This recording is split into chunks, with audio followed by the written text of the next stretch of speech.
துணை. வரவேற்புரை நல்க அருள்நிதி ஆர் சங்கீதா சேகர் அம்மா அவர்களை அன்போடு அழைக்கிறோம். வாழ்க வளம்.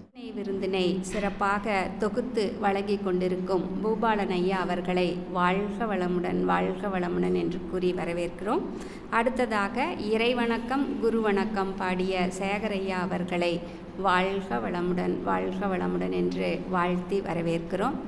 மிகவும் சிறப்பான முறையிலே தவம் நடத்தி கொடுத்த அசோக்ராவ் ஐயா அவர்களை வாழ்க வளமுடன் வாழ்க வளமுடன் என்று வாழ்த்தி வரவேற்கிறோம்.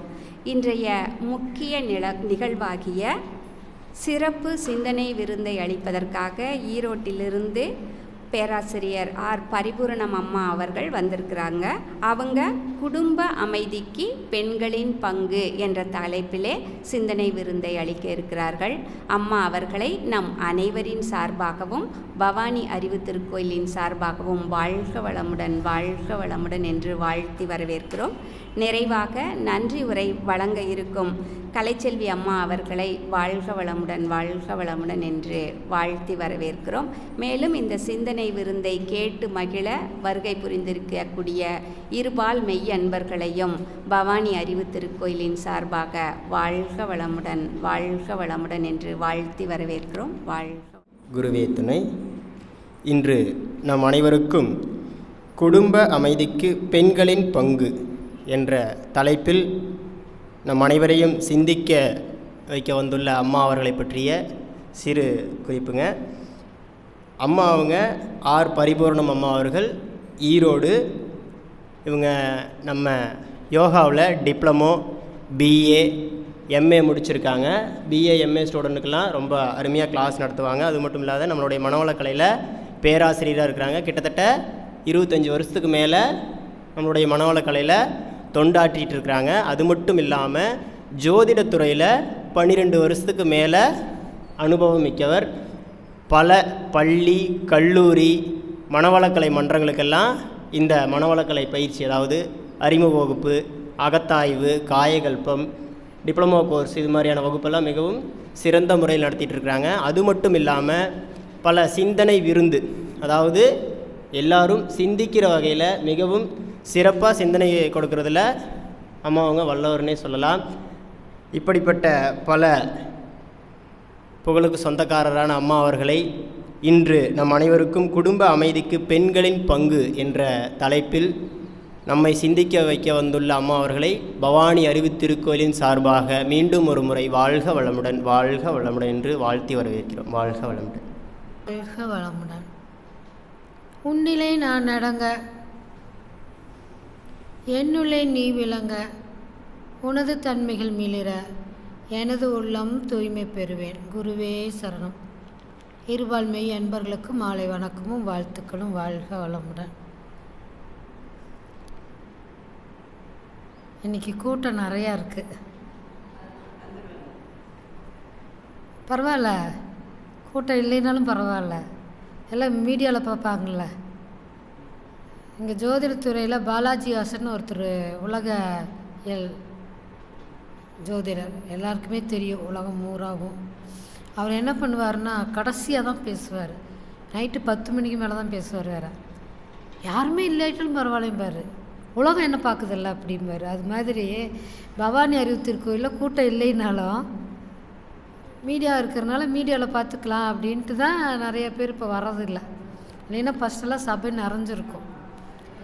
ஆனால் நான் என்ன சொல்கிறேன்னா, நேரில் பார்க்குறதுக்கும் நமக்கு வீட்டில் இருந்தால் பொழுது போயிட்டு அதையே பார்த்துட்டு இருந்தால் கண்ணும் கேட்டுட்டு நம்ம முழுசாக அதில் ஆர்வம் காட்ட மாட்டோம். நேர்பார்வை அப்போ தான் நல்லாயிருக்கும். அது எந்த ஒரு நிகழ்ச்சியாக இருந்தாலும் கிளாஸ் எடுக்கிறதுமே ஆன்லைன் கிளாஸை விட நேரடி வகுப்பு பாருங்க எவ்வளோ அருமையாக இருக்கும்ன்ட்டு. நமக்கு என்ன கேட்கலாம் பேசலாம் அப்படின்லாம் வரும். அங்கே உட்காந்துட்டு பார்க்கும்போது ஏதாவது சந்தேகம் தான் இப்போ இங்கே கேட்பீங்க, அங்கே கேட்க முடியாது. சரிங்களா? சரி, எல்லாம் அவன் செயலுங்கிற மாதிரி எல்லாம் குருவோட செயல். சரி, குடும்ப அமைதிக்கு சொல்லுங்கள். பெண்கள் தான் சொன்னாங்க. இருக்கிற 3 பேரும் சொல்லலை. அப்போ இதிலிருந்தே என்ன தெரிஞ்சிருச்சு? தலைப்பு கவர் ஆயிடுச்சு. அப்படின்னு அர்த்தம். அப்போ குடும்பம்னா என்ன? முதல்ல அது தெரியணும்ல. குடு ப்ளஸ் இன்பம் இஸ் ஈக்குவல் டு குடும்பம். அப்போ இன்பத்தை கொடுக்கணும். யார் கொடுக்கணும்? பெண்கள் தான் கொடுக்கணும், வேறு வழியே இல்லை. அப்போது ஏன்னா பெண்கள் தான் இந்நாட்டின் கண்கள். நாட்டுக்கு மட்டும் இல்லை, வீட்டுக்கும் அவங்க தான், ஊருக்கும் அவங்க தான், தெருவுக்கும் அவங்க தான், எல்லாத்துக்குமே அவங்க தான். அப்போ பெண்கள் இல்லாமல் இந்த உலகம் இயங்கவே இயங்காது. ஏன்னா சக்தி இல்லாமல் சிவம் கூட என்ன பண்ண முடியாதுங்க, இயங்க முடியாது இல்லையா? அப்போ இந்த சிவமே அசையணுன்னா யார் வேணுங்க? சக்தி வேணும் இல்லையா? சக்தி இல்லையே சிவம் இல்லையே. அப்போ இந்த சிவத்தை கூட அசைச்சு பார்த்தது யாருங்க? சக்தி தான். இல்லைன்னா அது பாட்டுக்கு சிவனேன்னு இருந்திருக்கோம். சக்தியெல்லாம் சும்மா இருக்க மாட்டாங்க. அப்போது குடும்ப அமைதிக்கு பெண்களுடைய பங்களிப்பு 100க்கு 200 இருக்குது. 100க்கு மார்க்கெலாம் போட முடியாது.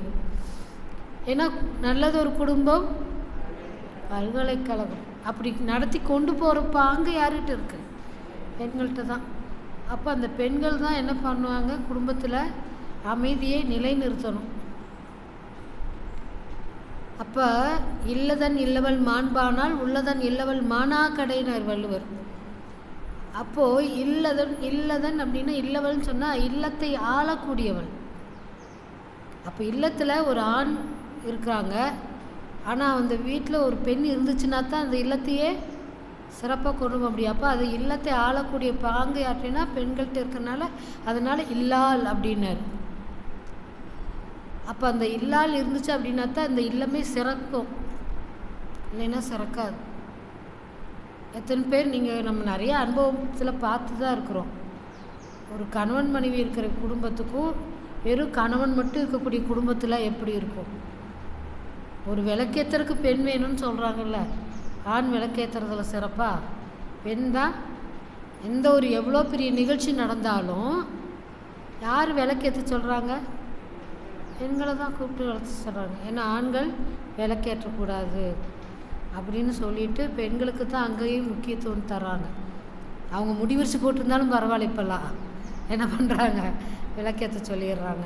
முந்தையெல்லாம் அப்படி இல்லை, தலைமுடியே விரித்து போட்டால் குடும்பத்துக்கு ஆகாதுன்னு சொன்னாங்க. ஆனால் இப்போ அப்படியெல்லாம் பார்க்குறதில்ல. ஏன்னா இப்போத்த பெண்களெல்லாம் கொஞ்சம் 19 கிட்ஸு 2000 கிட்ஸுன்ட்டு வந்துட்டு என்ன பண்ணுறாங்க? அவங்க சௌகரியத்துக்கு இருக்கிறாங்க. ஆனாலும் அந்த பெண்ணை கூப்பிட்டு தான் என்ன பண்ணுறாங்க? குத்து விளக்க சொல்கிறாங்க. அப்போ குடும்ப பெண் என்பவள் குத்து விளக்காக இருக்கணுங்கிறாங்க. அப்போ குத்து விளக்குன்னு சுவாமிஜி ஒரு வார்த்தை கட்டுறாங்க, குத்தி விளக்கிய அறிவு, அதனால் குத்து விளக்குனாங்க. ஆனால் நாமெல்லாம் குத்து விளக்குன்னா குத்தி எடுக்கிற விளக்குன்னு. ஆனால் சுவாமி என்ன சொல்கிறாங்க? குத்தி விளக்கிய அறிவு, அதனால் குத்து விளக்கு அப்படின்னு சொன்னாங்க. அடுத்து கணவனே கண்கண்ட தெய்வம் நாங்கள். அப்படி யார் சொல்லணும்? பெண்கள். ஆனால் இன்னைக்கு பெண்களை வச்சு நம்ம பேசவே கூடாது. இன்றைக்கி பெண்கள் அப்படி இருக்கிறோமானா அது பெரிய கேள்விக்குறி தான். அப்போ கணவனே கண்கண்ட தெய்வமாக இருந்தவங்க நம்ம தமிழ்நாட்டில் இந்தியாவில் எத்தனையோ பேர் இருக்காங்க. இப்போது இருக்காங்க, இல்லைன்னெல்லாம் சொல்லவே முடியாது. 100க்கு 1 பழுதாச்சுன்னா மீதி 99 நம்ம குற்றம் சொல்கிறதுக்கு இல்லை. அப்படி பார்க்க போனால் கண்ணகி எப்படி இருந்தாங்க? குடும்ப அமைதிக்கு கண்ணகியோட பங்களிப்பு அதிகமாக, கோவலனுடைய பங்கு அதிகமாக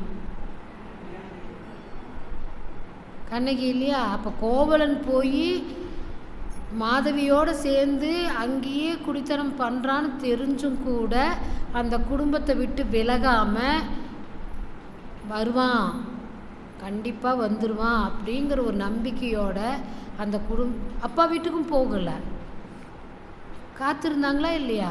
குடும்ப அமைதியை கெடுக்கலை. இப்போத்த பெண்களாக இருந்தால் அறுவாடை தூக்கிட்டு போயிடுவாங்க. அப்போ கண்ணகி ஜெயிச்சாங்களா இல்லைங்களா? திரும்பி கடைசியில் கோவலன் சேர்ந்தானா இல்லையா? சேர்ந்ததும் இல்லாமல் வந்த உன்னையும் ஏன் எங்கே எந்த முகத்தோடு யாரை பார்க்க எதுக்கு வந்தீங்கன்னெல்லாம் கேட்கல. ஆனால் என்ன பண்ணாங்க? அமைதியாக எந்திரினா எந்திரிச்சாங்க, வானா வந்தாங்க. அப்போ வந்ததும் இல்லாமல் கால் சிலம்பு எடுத்து கொடுக்குறாங்க. அதை விற்று பொருளை ஈட்டி நம்ம குடும்பத்தை நடத்தலாம் அப்படின்னு. அப்போ எப்படிப்பட்ட ஒரு பண்பு, அந்த பண்பு மாண்பு அப்படின்னு சொல்லக்கூடியது இருந்திருக்குது. இன்றைக்கி அப்படி எத்தனை கன்னிகைகள் இருக்கிறோம்? நான் இல்லைப்பா, சொல்லுங்கள்.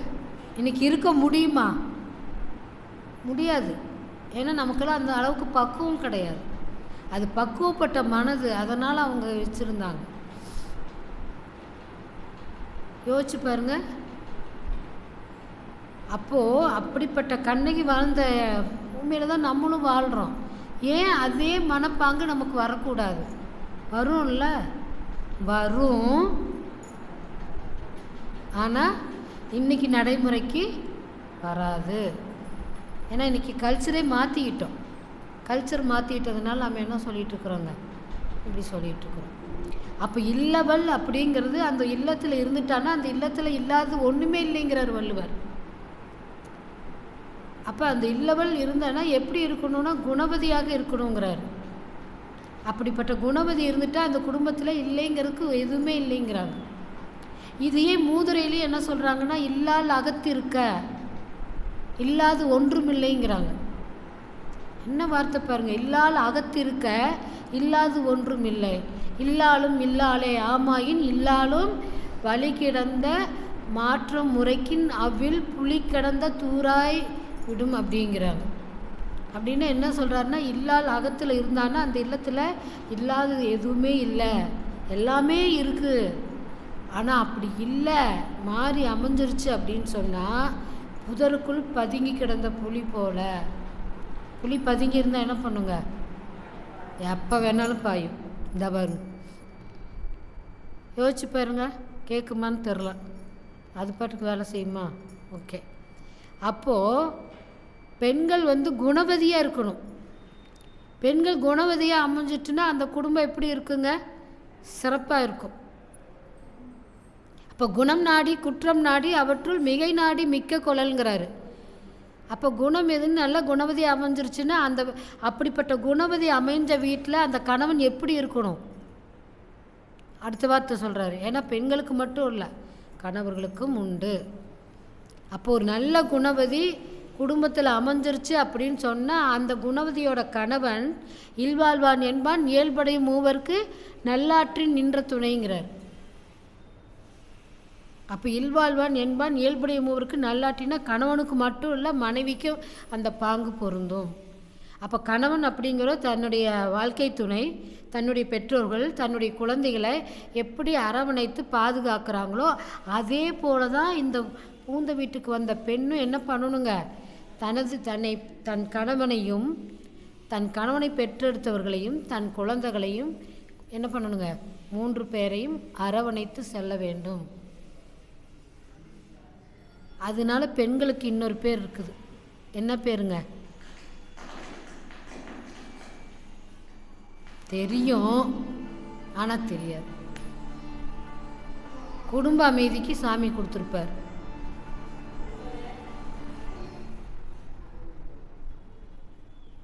அப்போ பிறந்த வீட்டையும் புகுந்த வீட்டையும் இணைத்து ஒன்றாக பாங்குற குடும்பம் நடத்தக்கூடிய பெண்களுக்கு தையலர் என்று பேர்.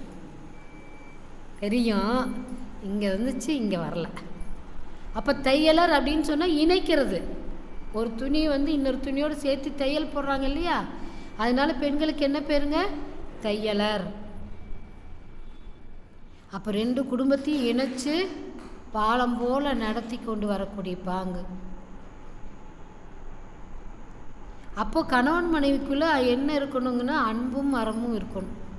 கல்யாண பத்திரிக்கையில் என்ன குரல் போட்டுக்கிறோம்? அன்பும் மரணும் உடைத்தாயின் இல்வாழ்க்கை பண்பும் பயனும் அதுன்னு சொல்கிறோம்.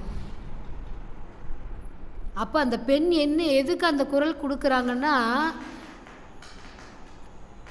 அம்மி மிதித்து அருந்ததி பார்த்து அக்கினி சாட்சியாக உன்னை கரம் பிடித்தேன். கரம் பிடித்துட்டு அந்த வாழ்க்கை துணைகிட்ட உன்னுடைய சுக துக்கங்களில் நான் பங்கெடுத்து உனக்கு நல்ல துணைவியாக இருப்பேன். அப்படி தான் சொன்னாங்க. சொல்லித்தான் கல்யாணமும் பண்ணணும். ஆனால் நமக்கு அர்த்தம் தெரியாது. அர்த்தம் தெரியாத காரணத்தினால நான் என்னுடைய இஷ்டம் போல் நடப்பேன். இப்போ பஸ்ஸில் வரும்போது ஒரு பொண்ணு பக்கத்தில் உட்காந்து பேசிக்கிட்டே வந்துச்சு. இந்த தலைப்புக்கும் அந்த பொண்ணு பேசுனதுக்கும் ஒரு துளி சம்மந்தம் இல்லை. ஃபோனில் பேசிகிட்டே வருது. நீ யார்? ஏன்னா எனக்கு பிச்சை போடுறதுக்கு நீ யார்? நான் அப்படி தான் பேசுவேன், உங்களோடையெல்லாம் இருக்க முடியாது. அப்போது ஒரு பெண் இந்த மாதிரி பேசிட்டு வரான்னா வாழ்க்கை துணியாட்டம் தான் பேசணுமா இருக்கணும். பிடிக்கல, எனக்கு பிடிச்சவங்களோட இருந்தால் போதும். நான் அப்போ யோசிச்சு பாருங்கள். இன்றைக்கி பெண்கள் எல்லாருமே, இன்றைக்கி பெண்கள் சொல்லலாம் எல்லாமே 2000க்கு மேலே. அதுக்கு முன்னாடி இருந்த பெண்கள் எல்லாம் கொஞ்சம் எப்படியோ அனுசரித்து எப்படியோ வாழ்ந்தாச்சு. ஆனால் இப்போ பெண்கள் எல்லாம் என்ன பண்ணுறாங்க? யூஸ் அண்ட் த்ரோ மாதிரி லைஃப்பையும் என்ன பண்ணிகிட்ருக்காங்க? அப்படி பண்ணிகிட்ருக்காங்க. இன்றைக்கி ஒரு ட்ரெஸ் போடுறோம், பிடிக்கலைன்னா கழட்டி எறிகிற மாதிரி லைஃப்பை என்ன பண்ணிடுறாங்க? போட்டுறாங்க. நடிகை ராதிகா சொல்கிறாங்க ஒரு பேட்டியில், அவதான் இப்போ அந்த தாய்க்கிழவி படம் நடிச்சிருந்து அவங்க போட்டுக்கிட்டே இருக்காங்கல்ல, அதில் எடுக்கிறாங்க. ஒரு பெரிய கோடீஸ்வரர் வீட்டு கல்யாணம். கோடீஸ்வரனா 1-2 கோடியில் பயங்கர கோடீஸ்வரங்க. ஹையாக கல்யாணம் பண்ணி கொடுக்குறாங்க. கல்யாணம் பண்ணிவிட்டு 3ஆவது நாள் அந்த பொண்ணு வந்து அம்மா வீட்டில் இருக்குது. ராதிகா கேட்டான், ஏம்மா அப்படின்றதுக்கு, ஆன்ட்டி என்னை வந்து காஃபி போட சொல்கிறாங்க. யோசிச்சு பாருங்க, ஒரு காஃபி போட சொன்னாங்கங்கிறக்காக புகுந்த வீட்டையே விட்டுட்டு பிறந்த வீட்டுக்கு வந்தாச்சு. அப்போ இன்றைக்கி பெண்கள் எப்படி இருக்காங்க? குடும்ப அமைதிக்கு பெண்களின் பங்கு தான் அங்கே இருக்குதுன்னா இன்றைக்கி பெண்களுக்கு தெரியல. அப்போ குடும்பம்னா என்ன அப்படின்னு ஒரு பாட்டில் பாடுறாங்களே, 7 மணிக்கு மேலே நான் இன்பலட்சுமின்னு. அப்போ 6:59 வரைக்கும் நீ துன்பலட்சுமியா? இல்லை, எல்லா நேரங்களிலும் இன்பத்தை கொடுக்கக்கூடிய லட்சுமியாக இருக்க வேண்டுங்கிறார். அதில் குடும்பத்தில் பெண்களுடைய பங்கு எவ்வளோ அதிகங்கிறத 2 பேரை உதாரணத்துக்கு எடுக்கலாங்க. ராமாயணத்தில் சீதையத்தான் எல்லாரும் பேசுகிறோம், ராமனை பேசுகிறோம், லக்ஷ்மணனை பேசுகிறோம். ஆனால் லக்ஷ்மணனுடைய மனைவி ஊர்மிளாவை யாராவது பேசுகிறோமான்னா கிடையவே கிடையாது. அப்போ அந்த லக்ஷ்மணன் ராமனோட காட்டுக்கு போய் 14 வருஷம் வாழ்ந்த வரைக்கும் ஊர்மிளா எப்படி அந்த குடும்ப அமைதியை கொண்டு வந்தாங்க? அந்த குடும்ப அமைதியாக இருந்ததுக்கு யார் காரணம்? லக்ஷ்மணனா ஊர்மிளாவா? ஊர்மிளா. அது ஊர்மிளாவோட அறிவை யாரும் இங்கே கொண்டு வரதே இல்லை. என்ன அப்படின்னு கேட்டிங்கன்னா, எப்போ ராமனை பார்த்து நீ காட்டுக்கு போய் 14 வருஷம் இருந்துட்டு வான்னு சொல்லி இது பண்ணும்போது லக்ஷ்மணன் கூட போகிறன்னு எடுக்கும்போது அப்போ லக்ஷ்மணன் வந்து சொல்லிட்டு போக வர்றா. அப்படி அதுக்குள்ளே ஊர்மிளா என்ன பண்ணுறாங்கன்னா, தன்னை நல்லா அலங்காரப்படுத்திக்கிறாங்க. அலங்காரப்படுத்திட்டு அந்த கட்டெல்லாம் ஒய்யாரமாக படுத்திருக்காங்க. அப்போ லக்ஷ்மணன் உள்ளே வரும்போது ஊர்மிளாவோட அலங்காரத்தை பார்த்த உடனே அவனுக்கு ஒரு வெறுப்பு வருது. அப்போ வெறுப்பு வர்றதுக்கு காரணமாக இருந்தது யாருன்னா ஊர்மிளாவே தான். ஏன்னா தன்னை வெறுத்துட்டு அண்ணன் கூட போய் நிம்மதியாக அங்கே போய் 14 வருஷம் வனவாசம் பண்ணிட்டு வருவான். தன்னை பார்த்துட்டான், தன் மேலே ஒரு பிரியம் இருந்துச்சு அப்படின்னா அங்கே போகிறது தடைப்படும்னு சொல்லிட்டு தன்னைத்தானே என்ன பண்ணிக்கிறாங்க? மெழுகுவர்த்தியாட்ட இது பண்ணிக்கிட்டாங்க. அப்போ இந்த பாங்கு, இந்த பண்பு, இந்த குடும்ப அமைதிக்கான பங்களிப்பும் ஊர்மிளாவை தவிர யார்கிட்ட, சீதைகிட்ட கூட இல்லைன்னு நான் சொல்ல முடியும். ஏன்னா சீதை அமைதியாக வீட்டோடு இருந்திருந்தால் இந்த பிரச்சனையே வந்திருக்காது. ஆனால் அவளும் என்ன பண்ணிட்டாங்க? அப்படியே கணவர் எவ்விடமே மனைவியும் அவ்விடம் அப்படின்னு சொல்லிட்டு போயிட்டாங்க. போயிட்டும் கூட கம்முன்னு இருக்கல. என்ன பண்ணுறாங்க? எல்லாம் அமைதியாக தான் இருந்தாங்க. ஏன் அமைதியாக இருந்தாங்கன்றது தெரியுமா? இருக்காது, தெரியாது, எனக்கும் தெரியாது. காரணம் என்னென்னா, சீதையோட அப்பா ஜனகர், அது எல்லாருக்கும் தெரியும். அந்த ஜனகர் வந்து சீதாதேவியும் ஆகட்டும் திரௌபதி ஆகட்டும் கர்ப்பவாசத்தில் தரிக்கலை, சரிங்களா? அப்போ ஜனக மகாராஜா தங்க ஏர் கொண்டு நிலத்தை உழுகிறார். அப்படி நிலத்தை உழுகும் பொழுது கிடைத்த மகள் தான் சீதாதேவி. அதனால தான் அது வந்து பஞ்சபூதங்களில் பூமின்ற நிலத்தத்துவத்தில் உதித்தவங்கள அந்த பூமாதேவியோடைய மகள். அதனால தான் சீதை என்றால் பொறுமை. சீதாதேவிக்கு எங்கேருந்து அவ்வளோ பொறுமை வந்துச்சுன்னா பூமாதேவியோட மகளாக இருந்த காரணத்தினால சீதாதேவிக்கு பொறுமை. இதை திரௌபதி வந்து பார்த்திங்க அப்படின்னா பாஞ்சாலி தான் திரௌபதி மகாபாரத்தில். அவங்க துருபத மகாராஜாவுக்கு வந்தவங்க. எப்படின்னா துருபத மகாராஜா யாகம் வளர்த்துறாரு. யாகம் வளர்த்தும் போது அக்னியிலேருந்து வந்தவங்க திரௌபதி. அப்போ அவங்க பொறுமைசாலி, இவங்க கோபம். யார்? திரௌபதி. பயங்கர கோபம் வரும் அவங்களுக்கு. ஆனால் அதே சமயத்தில் துணிச்சல். சீதாதேவிக்கு துணிச்சல் கிடையாது. சீதாதேவி பயந்த சுபாவம். திரௌபதி துணிச்சலானவங்க. அப்போ பாருங்கள், இப்போ இவங்க 2 பேருமே குடும்ப அமைதிக்கு கொஞ்சம் பங்கம் விளைவிச்சிட்டாங்க. பங்களிப்பு இருக்குது. ஆனால் இவங்க பேசாமல் இருந்திருந்தாங்கன்னா பரவாயில்ல. அப்போ திரௌபதிக்கு கோபம் எந்த அளவுக்கு இருந்ததோ அதே அளவுக்கு வஞ்சமும் மனசில் இருந்துச்சு. அப்போ தன்னை துயிலுறுத்த துச்சாதனனுடைய ரத்தத்தையும் துரியோதனுடைய ரத்தத்தையும் எடுத்து என் தலை பூசும் வரை நான் முடிய மாட்டேன்னு கூந்தல் அவுழ்த்தாங்க. கடைசி வரைக்கும் அவங்க சொன்னதை நினச்சி சாதிச்சாங்க. ஆனால் சீதாதேவி எல்லாத்தையும் மன்னிச்சாங்க. தன்னை துன்பப்படுத்தினவங்களெல்லாம் என்ன பண்ணாங்க? மன்னிச்சாங்க. அப்போ மன்னிக்கக்கூடிய குணம் சீதாதேவிக்கு இருந்திருக்குது. இங்கே பொறுமையை காட்ட வேண்டிய இடத்துல இவங்க கோபத்தை காட்டி வஞ்சத்தை வச்சது திரௌபதியோட இது. அதே சமயத்தில் இங்கே எப்படி ஊர்மிளாவை சொன்னோமோ அதே போல் ராவணனுடைய மனைவி மண்டோதரி. ராவணன் ஒரு பெண்ணை சிறை எடுத்து வச்சு அந்த பெண்ணிட்ட போய் துன்பம் கொடுக்குறான்னு தெரிஞ்சும் கூட அந்த குடும்ப அமைதியை எவ்வளோ கொண்டு போகிறாங்க. எவ்வளோ தூரம் பொறுமையாக எடுத்து சொல்கிறாங்க ராவணனுக்கு. யோசிச்சு பாருங்க. அப்போ அந்த இடத்துல மண்டோதரியோடைய புகழை யாரும் பேசுறதில்ல. இந்த இடத்துல ஊர்மிளா பற்றி யாரும் பேசுறதில்ல. அப்போ குடும்ப அமைதிக்கு பெண்களுடைய பங்களிப்பு எவ்வளோ அதிகமாக கொடுத்ததுன்னு அங்கே மண்டோதரி கடைசியில் கூட சொல்கிறா, ராமன் மிகப்பெரிய உத்தமர், அவர் கூட போய் போரிடாதீங்க, நம்ம வம்சமே இதாகும், வேண்டான்னு எவ்வளவோ முறை பார்க்கும்போதே அது இறைவனுடைய அம்சம்னு அவங்களுக்கு தெரியுது. மண்டோதரிக்கு தெரியுது, ராவணனுக்கு தெரியல. அப்போ அவ்வளோ தூரம் எடுத்து சொல்லியும் என்ன பண்ணலைங்க? ராவணன் கேட்கல. அப்போது ஒன்று சொல்லுவாங்க, தொட்டு கெட்டான் இந்திரன், தொடாமல் கெட்டான் ராவணன். ராவணன் கூட்டி கொண்டு வனவாசத்தில் வச்சானே தவிர ஆனால் அவன் தொடலை. அப்போ தொடாமல் கெட்டவன் யாருங்க? ராவணன். அப்போ யோசிச்சு பாருங்க, இந்த மாதிரி இன்னைக்கு உலகத்தில் இன்னைக்கு அந்த காலத்திலிருந்து இன்னைக்கு வரைக்கும் பெண்கள் எப்படி இருக்கணும் அப்படின்னு சொல்கிறாங்க.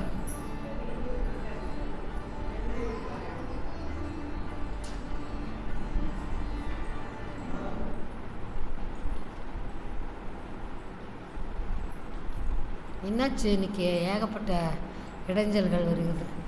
அதுக்கு தான் கூட்டம் வரணும். கூட்டம் வந்தால் இந்த இடைஞ்சல்லாம் வராது. சரி, வராதவங்கள விட்டுறணும், வந்தவங்க கவனிக்கணும். அது ஒத்தராக இருந்தாலும் கவனிச்சாங்கன்னா அந்த பாயிண்ட்டு போய் சேர்ந்தா போகும். சரி, அப்போ இதிகாசங்களில் நமக்கு என்னத்தை உணர்த்துகிறது? திருவிளையாடலில் சொல்கிறாங்கல்ல, பெண்களுக்கு பாடம் கொடுப்பதற்காக வந்தது தான் சிவனும் பார்வதியும் சண்டை போட்டு என்ன சொல்கிறாங்க, பேதையே கணவனின் பேச்சை மீறி செல்கிறாய், பெண் புத்தி பின் புத்தி என்று எடுத்து காட்டப் போகிறாய். அப்போ பிறந்து விட்டு பாசம் அவளை அப்படி அழைக்குது. என்னதான் இருந்தாலும் அப்பா இல்லையா அப்படின்னு சொல்லிட்டு என்ன பண்ணுறாங்க, போய் தடுத்து நிறுத்த தான் போகிறாங்க. தடுத்து நிறுத்த போனால் அவன் அவன் ஈகோவில் இருக்கிறான், தடுத்து நிறுத்த முடியல. அப்புறம் பின்னாடி ஓடியாடுறா, கடவுளே ஈசனே என்னை மன்னித்து விடுங்கன்ட்டு, இல்லைங்களா? அப்போ யோசிச்சு பாருங்கள், எல்லா இடத்துலையும். அப்புறம் சுவாமி ஒரு வார்த்தை சொல்லுவார், இந்த சமுதாயத்துக்கு பெண்களுடைய அறிவு தேவைன்னு சொல்கிறாங்க. அப்போ இந்த சமுதாயத்துக்கே தேவைன்னா குடும்பத்துக்கு எவ்வளோ தேவை இல்லையா? அப்போ குடும்பத்தை சாமி முதல்ல என்ன சொல்கிறது, தனி மனித அமைதி, குடும்ப அமைதி, அப்புறம் சுற்றம், ஊர், உலகம். அப்போ குடும்ப அமைதிக்கே குடும்ப அமைதியை கொண்டு போனால் தானே சமுதாயத்துக்கே அந்த அறிவை கொடுக்க முடியும். உதாரணத்துக்கு இப்போ ரீசெண்டாக நடந்துகிட்ருக்குதுல்ல வழக்கு, யார் மேலே? தலை வணக்கம், அந்த தலை இல்லை. விஜய்க்கு என்ன சொல்லிகிட்டு இருக்கிறாங்க, குடும்பத்தில் இருந்தால் மனைவியோடு இருந்தாங்க, குழந்தைகளோடு இருந்தாங்க, சினிமாவில் வரைக்கும் இருந்த வரைக்கும் மதிப்பு மரியாதை வேறு இல்லையா? இப்போ குடும்பத்தை விட்டு வெளியில் வந்து இன்றைக்கி மாறணுன்னு எல்லாமே மாறி போச்சு இல்லையா? இதே குடும்பத்திலேருந்து இன்றைக்கி வந்தீங்கன்னா இன்றைக்கி ஓட்டு கண்டிப்பாக அவனுக்கு உறுதி. ஏன்னா மக்கள் எல்லோரும் என்ன பண்ணுறாங்க, அது இளைய தலைமுறையெல்லாம் என்ன சொல்கிறாங்க அப்படின்னு சொன்னால், அவங்களுடைய ரசிகர்கள் 100க்கு 99 பேர் என்ன சொல்கிறாங்கன்னா, கொஞ்சம் அரசியலில் மாற்றம் இருக்கட்டுமே, 2 பேர் மாறி மாறி இவங்களே ஆட்சி செய்கிறதுக்கு கொஞ்சம் மாறி பார்க்கட்டுமேன்னு. ஆனால் யானை தன் தலையில் மண்ணை அள்ளி போட்டுக்கிற மாதிரி தானே என்ன பண்ணிட்டாங்க, மாற்றிட்டாங்க. விஜயகாந்த் வரும்போது அப்படி தான், விஜயகாந்த் வருவான்னாங்க, அவன் தண்ணி போட்டு தன்னுடைய பண்பை தடுத்து நிறுத்திட்டா. அப்படி இப்போ அதே செயலை தான் இவனும் செய்கிறான். இதை மட்டும் நடக்காமல் இருந்திருந்தால் கண்டிப்பாக ஓட்டு உண்டு, கொஞ்சம் அரசியலில் ஒரு மாற்றமும் வந்திருக்கும். ஆனால் வர்றக்கான வாய்ப்பை தானே கெடுத்தாச்சு. இப்போ சங்கீதா குடும்ப பாங்காத்தானே இருந்துகிட்டு இருந்தா. குடும்ப அமைதிக்கு சினிமாவுக்கு அவ அரசியலுக்குள்ளே நுழையும் போதே சொல்லியிருக்கா, அப்படி அரசியல் வேண்டாங்க, சினிமா மட்டும் போதுன்னு அந்த பெண்ணுடைய அறிவை. ஆனால் நல்லா கவனிங்க, எந்த குடும்பத்திலையும் மனைவியினுடைய அறிவை கணவன்மார்கள் கேட்பது இல்லை. இப்போ இதே விஜய் கேட்டிருந்தா சினிமா புகழில், சினிமாவில் எல்லா புகழும் அவனுக்கு இருந்துச்சல்ல, இன்றைக்கும் புகழ் இருக்குல்ல, அந்த புகழே போதாதா? இந்த அரசியலுக்குள்ளே வராமல் இருந்திருந்தால் இன்றைக்கி இன்னமும் அவனுக்கு புகழ் இருந்திருக்கும். அப்போ அதை மாண்பு மிக்க மனைவி சங்கீதா சொல்கிறாங்க, கேட்டிருக்கலாம், கேட்கல.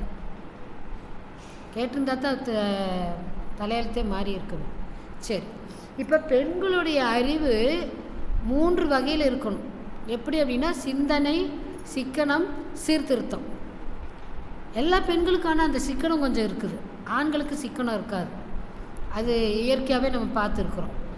இப்போ இந்த 3க்கும் ஒரு சின்ன கதையை சொல்லி இது பண்ணுறேன். இப்போ சிக்கனம் அப்படின்னு சொன்னால் அதெல்லாம் இது மண்மணக்கும் கிராமிய கதைகள் இதெல்லாம். அப்போ மண்மணக்கும் கிராமிய கதைகள்னால் விவசாயத்தை மட்டும் நம்பி இருக்கக்கூடிய கிராமம் அப்படின்னு வச்சுக்கோங்க. அப்போ அந்த ஊரில் பூங்குழலின்னு ஒரு அம்மா இருக்காங்க. அவங்க கணவர் வந்து எப்பவுமே ஊதாரித்தனம், அவங்க நல்லா சம்பாதிக்கிறாங்க, அந்த ஊர்லேயே அவர் தான் பெரிய செல்வந்தர்னே வச்சுக்கோங்க. ஆனாலும் ஊதாரித்தனம் அதிகமாக இருக்குது. அப்போ அந்த பூங்குழலி அவங்கக்கிட்ட சொல்கிறாங்க, இந்த மாதிரி அனாவசியமாக செலவு பண்ணாதீங்க, எல்லா காலமும் ஒன்று போல் இருக்காது, கஷ்ட காலமும் வரலாம், அப்போ நம்ம சிரமப்படக்கூடாது அப்படின்னு சொன்னால் அதை அவங்க மைண்டில் வச்சுக்கவே இல்லை. அப்போ வச்சுக்காத போது ஒரு கட்டத்தில் மழை பொய்த்து விடுகிறது, விவசாயம் இல்லை, பஞ்சம் ஏற்பட்டுருது, ஊரே வந்து பஞ்சத்தில் கஷ்டப்படுது. அப்போ அதே கஷ்டம் இவங்களுக்கு வரும்ல. அப்போது பூங்குழலிய கணவன் வந்து ரொம்ப ஒரு நாள் பசி தாங்காமல் அப்படியே சோகமாக உட்காந்து அப்போ யோசிக்கிற, அப்படி அடடா நம்ம மனைவி அப்போவே சொன்னாங்களே, நம்ம அதை கேட்டிருந்தா இன்றைக்கி இந்த கஷ்ட காலத்தில் நாம் இன்றைக்கி இவ்வளோ கஷ்டப்பட்டிருக்க வேண்டாம் அப்படின்னு. அப்போது பூங்குழலி வந்து சரி கவலைப்படாதீங்க வாங்க அப்படின்னு சொல்லிட்டு சமையல் அறையில் கூட்டிகிட்டு போயிட்டு ஒரு மூலையில் ஒரு பெரிய மரப்பெட்டி ஒன்று இருக்குது. அப்போ அந்த மரப்பெட்டியை திறந்து பார்த்தா அதுக்குள்ளே ஒரு பெரிய மூட்டை ஒன்று இருக்குது. அப்போ அந்த மூட்டையை திறந்து பார்த்தா தூய சம்பா அரிசி அப்படியே மூட்டையில் பலன்னு இருக்குது. அவருக்கு அதை பார்த்தோன்னே பொற்காசுகளை பார்த்தா எவ்வளோ சந்தோஷம். பசிச்சவனுக்கு காசு முக்கியம் இல்லை, சோறு தான் முக்கியம் இல்லையா? அப்போ அவனுக்கு அதை பார்த்தோம்னா அவ்வளோ சந்தோஷம். அப்போ கேட்குறாரு, ஏது பூங்குழலி இவ்வளவு, அது இப்படி பஞ்சம் தலை விரித்து ஆடக்கூடிய இந்த காலகட்டத்தில் இவ்வளோ அரிசி ஏது அப்படின்னு கேட்கும்போது, அப்போ அதுக்கு அந்த பூங்குழலி சொல்கிறாங்க, சமைக்கிறப்பெல்லாம் ஒரு கை அரிசி எடுத்து இது கடவுளுக்கும் கஷ்ட காலத்திற்கும் பயன்படட்டும்னு சொல்லி எடுத்து வச்ச அரிசி தான் இந்த 2 வருஷ காலமாக சேர்த்து வச்ச அரிசின்னு. அப்புறம் அந்த அரிசியை கொண்டு சமைச்சு தாங்களும் சாப்பிட்டு அந்த கிராமத்தில் கஷ்டப்படுறவங்களுக்கும் கொடுத்து உதவுறாங்க. இது யாருடைய பாங்கு இருந்துச்சு? பெண்களுடைய, அந்த பூங்குழலியுடைய அறிவு. அப்போ அந்த கணவன் வந்து அப்போவே கரெக்டாக இருந்திருந்தால் இன்னும் கூட கை கொடுத்து உதவி இருக்கலாம். இது சிக்கனத்துக்கானது. அடுத்து சிந்தனைக்கு. அதே போல் சிவகாமி முத்துவேலர்னு ஒரு கணவன் மனைவி. இந்த முத்துவேலர் வந்து அந்த கிராமத்து பஞ்சாயத்து தலைவராகவும் நல்ல ஒரு மிராசுதாரராகவும் இருக்கிறார். ஆனாலும் எவ்வளோ இதாக இருந்தாலும் அவர் என்ன பண்ணுறாரு, தன்னுடைய மனைவி சிவகாமியினுடைய அறிவை கொண்டு தான் அந்த குடும்பத்தையாகட்டும், குடும்பமாகட்டும், விவசாயமாகட்டும், வெளியில் போகிறதாகட்டும், எதுவாக இருந்தாலும் சிவகாமியை கேட்காம எதுவும் செய்யறதில்லை.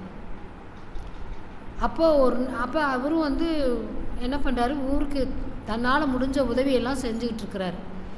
அப்போ வந்து ஒரு நாள் வந்து ஒருத்தர் வயசானவர் என்ன பண்ணுறாரு, தோளில் ஒரு பைய, ஒரு இந்த செருப்பு, வெயிலில் வர்றாரு, ஒரு கொடையை பிடிச்சிட்டு வர்றாரு. பார்க்கவே கஷ்டத்தில் இருக்கிற மாதிரி இருக்குது அவர் தோற்றத்தை. அப்போ நேராக இவர் திண்ணையில் உட்காந்துருக்கிறாரு. இவரை பார்த்து அவர் வர்றாரு. அப்போ வணக்கம் சொல்லிவிட்டு, இப்படி நான் வந்து வெளியூர்காரங்க, வர்ற வழியில் என்னுடைய பணம் திருட்டு போயிடுச்சு, அதனால திரும்ப என்னுடைய ஊருக்கு போகணுன்னா 2 நாள் ஆகும், கையில் காசு இல்லாமல் சிரமப்படுறேன், நீங்கள் உதவி செய்கிறதா இந்த கிராமத்தில் பேசிட்டாங்க, அதனால் உங்கள்கிட்ட வந்து உதவி கேட்க வந்தேன் அப்படின்னு. அப்படியா, வாங்கன்னு சொல்லிட்டு உள்ள சிவகாமி கூப்பிட்டு இவங்களுக்கு குடிக்கிறதுக்கு மோர் கொண்டு வா அப்படின்னு சொல்கிறாங்க. அப்போ இந்த அம்மா வந்து மோர் கொண்டு வந்து தர்றாங்க. மோர் கொண்டு வந்து கொடுத்துட்டு என்ன பண்ணுறாங்க, இந்த அம்மா தான் கொஞ்சம் அறிவு அதிகமாக இருக்கிறவங்க, இந்த சிவகாமிங்கிறவங்க, சரிங்களா. இது வந்து அப்போ என்ன பண்ணுறாங்க, மோர் கொடுக்குறாரு, அவரும் வாங்கி குடித்து தாகம் தீர சந்தோஷமாக இது பண்ணுறாரு. ஆனால் அவரை பார்த்தோன்னே இந்த அம்மா மனசுக்குள்ளே ஏதோ சரியில்லை, ஒரு உள்ளுணர்வுன்னு சொல்லுவாங்க இல்லையா, இவரை பார்க்குறாங்க. ஆனால் வீட்டுக்கு வந்துட்டாங்க, தன்னுடைய உதவி தேடி வர்றாங்க, நம்ம எதுவும் சொல்ல முடியாது, கணவர் வேறு உபசரிக்கிறாரு அப்படின்னு சொல்லிட்டு நம்ம என்ன பண்ணுறாங்க, சரி நீங்கள் திண்ணையில் உட்காந்து இலைப்பாரிட்டுருங்க, நான் சமையல் ரெடி பண்ணிடுறேன் அப்படின்னு சொல்லிட்டு சமையல் செஞ்சு 2 பேரையும் உட்கார வச்சு அந்த அம்மா பரிமாறிடுறாங்க. அவர் சாப்பிட்டுட்டு அவர் வந்தவர் திண்ணையில் போய் படுத்துக்கிறார். இவர் ஏதோ வேலையாக வெளியில் போயிடுறாரு. அப்போ இந்த அம்மா என்ன பண்ணுறாங்க, துணிகளெல்லாம் துவைச்சிட்டு குளிக்கணும் அப்படின்னு என்ன பண்ணுறாங்க, அவர் படுத்திருந்த அந்த திண்ணையை தாண்டி தான் குளியல் அறைக்கு போகணும். அப்போ போகையில் பார்த்தா அவர் கொண்டு வந்த பையை தலைக்கு வச்சு படுத்து தூங்குறாரு. இந்த அம்மா போய் துவைச்சிட்டு குளிச்சுட்டு குளிக்க போகிறதுக்கு முன்னாடி தன்னுடைய கழுத்தில் 5 பவுன் சங்கிலி போட்டிருந்தாங்க. அது வந்து நல்லா கல் பதிச்ச செயின். அதை கழட்டி மாடத்தில் வச்சுட்டு குளிக்க போயிருக்கிறாங்க. குளிச்சுட்டு வந்து பார்த்தா அந்த நகையை காணும். அப்போ இந்த அம்மாவுக்கு திக்குன்னு ஆயிடுது, கீழே கீது விழுந்திருக்கான்னு கீழேயும் பார்க்குறாங்க, துணிகளோடு அது போய் சிக்கிடுச்சான்னு வீடு பூரா தடவுறாங்க, கிடைக்கல. இப்போ இந்த அம்மாவுக்கு யோசனை, வந்திருக்கிறது ஒருத்தர், வீட்டில் வேறு யாரும் இல்லை, காலையில் வந்து வேலை செஞ்சுட்டு போன அம்மாவும் போயாச்சு, வேறு யாருமே இருக்கலை, அப்போ இவர் தான் எடுத்திருக்கணும். ஆனால் நீ போய் எடுத்தியான்னு கேட்குறது பண்பு இல்லை அப்படின்னு இந்த அம்மா வந்து திரும்பி அவரை வந்து பார்க்கும்போது மறுபடியும் படுத்திருக்கிறாரு அதே போல். ஆனால் அந்த பை கொஞ்சம் ஃபஸ்ட்டு இருந்ததுக்கும் இப்போ இருக்கிறதுக்கும் கொஞ்சம் வித்தியாசம் தெரியுது. இருந்தாலும் எழுப்பி கேட்க முடியாது. அப்போ இந்த அம்மாவுக்கு வந்து மனசுக்குள்ளே ஒரே சிந்தனை. அப்போ போயிட்டு உட்காந்து சமையல் ரூமில் உட்காந்துட்டு இதை எப்படி சரி பண்ணுறது அப்படின்னு சிந்திக்கிறாங்க. ஏன்னா வந்தவங்களை போய் கேட்கவும் முடியாது, ஊரை அழைச்சி சொல்லவும் முடியாது, போலீஸுக்கும் போக முடியாது, குடும்ப அமைதி கெட்டு போயிடும் அப்படின்னு சொல்லிட்டு யோசிக்கிறாங்க. யோசித்த உடனே ஒரு ஐடியா கிடைக்குது.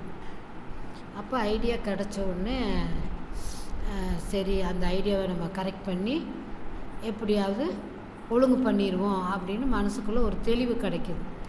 இப்போ இரவு ஆயிடுச்சு, நைட்டு வந்து இட்லியும் சட்னியும் செய்கிறாங்க, கணவனுக்கும் அவருக்கும் பரிமாறுறாங்க. பரிமாறும் பொழுது இந்த அம்மா வந்து கணவர்கிட்ட சொல்கிறாங்க, ஏங்க எனக்கு மதியானம் ஒரு கனவு வந்துச்சுங்க அப்படின்னு.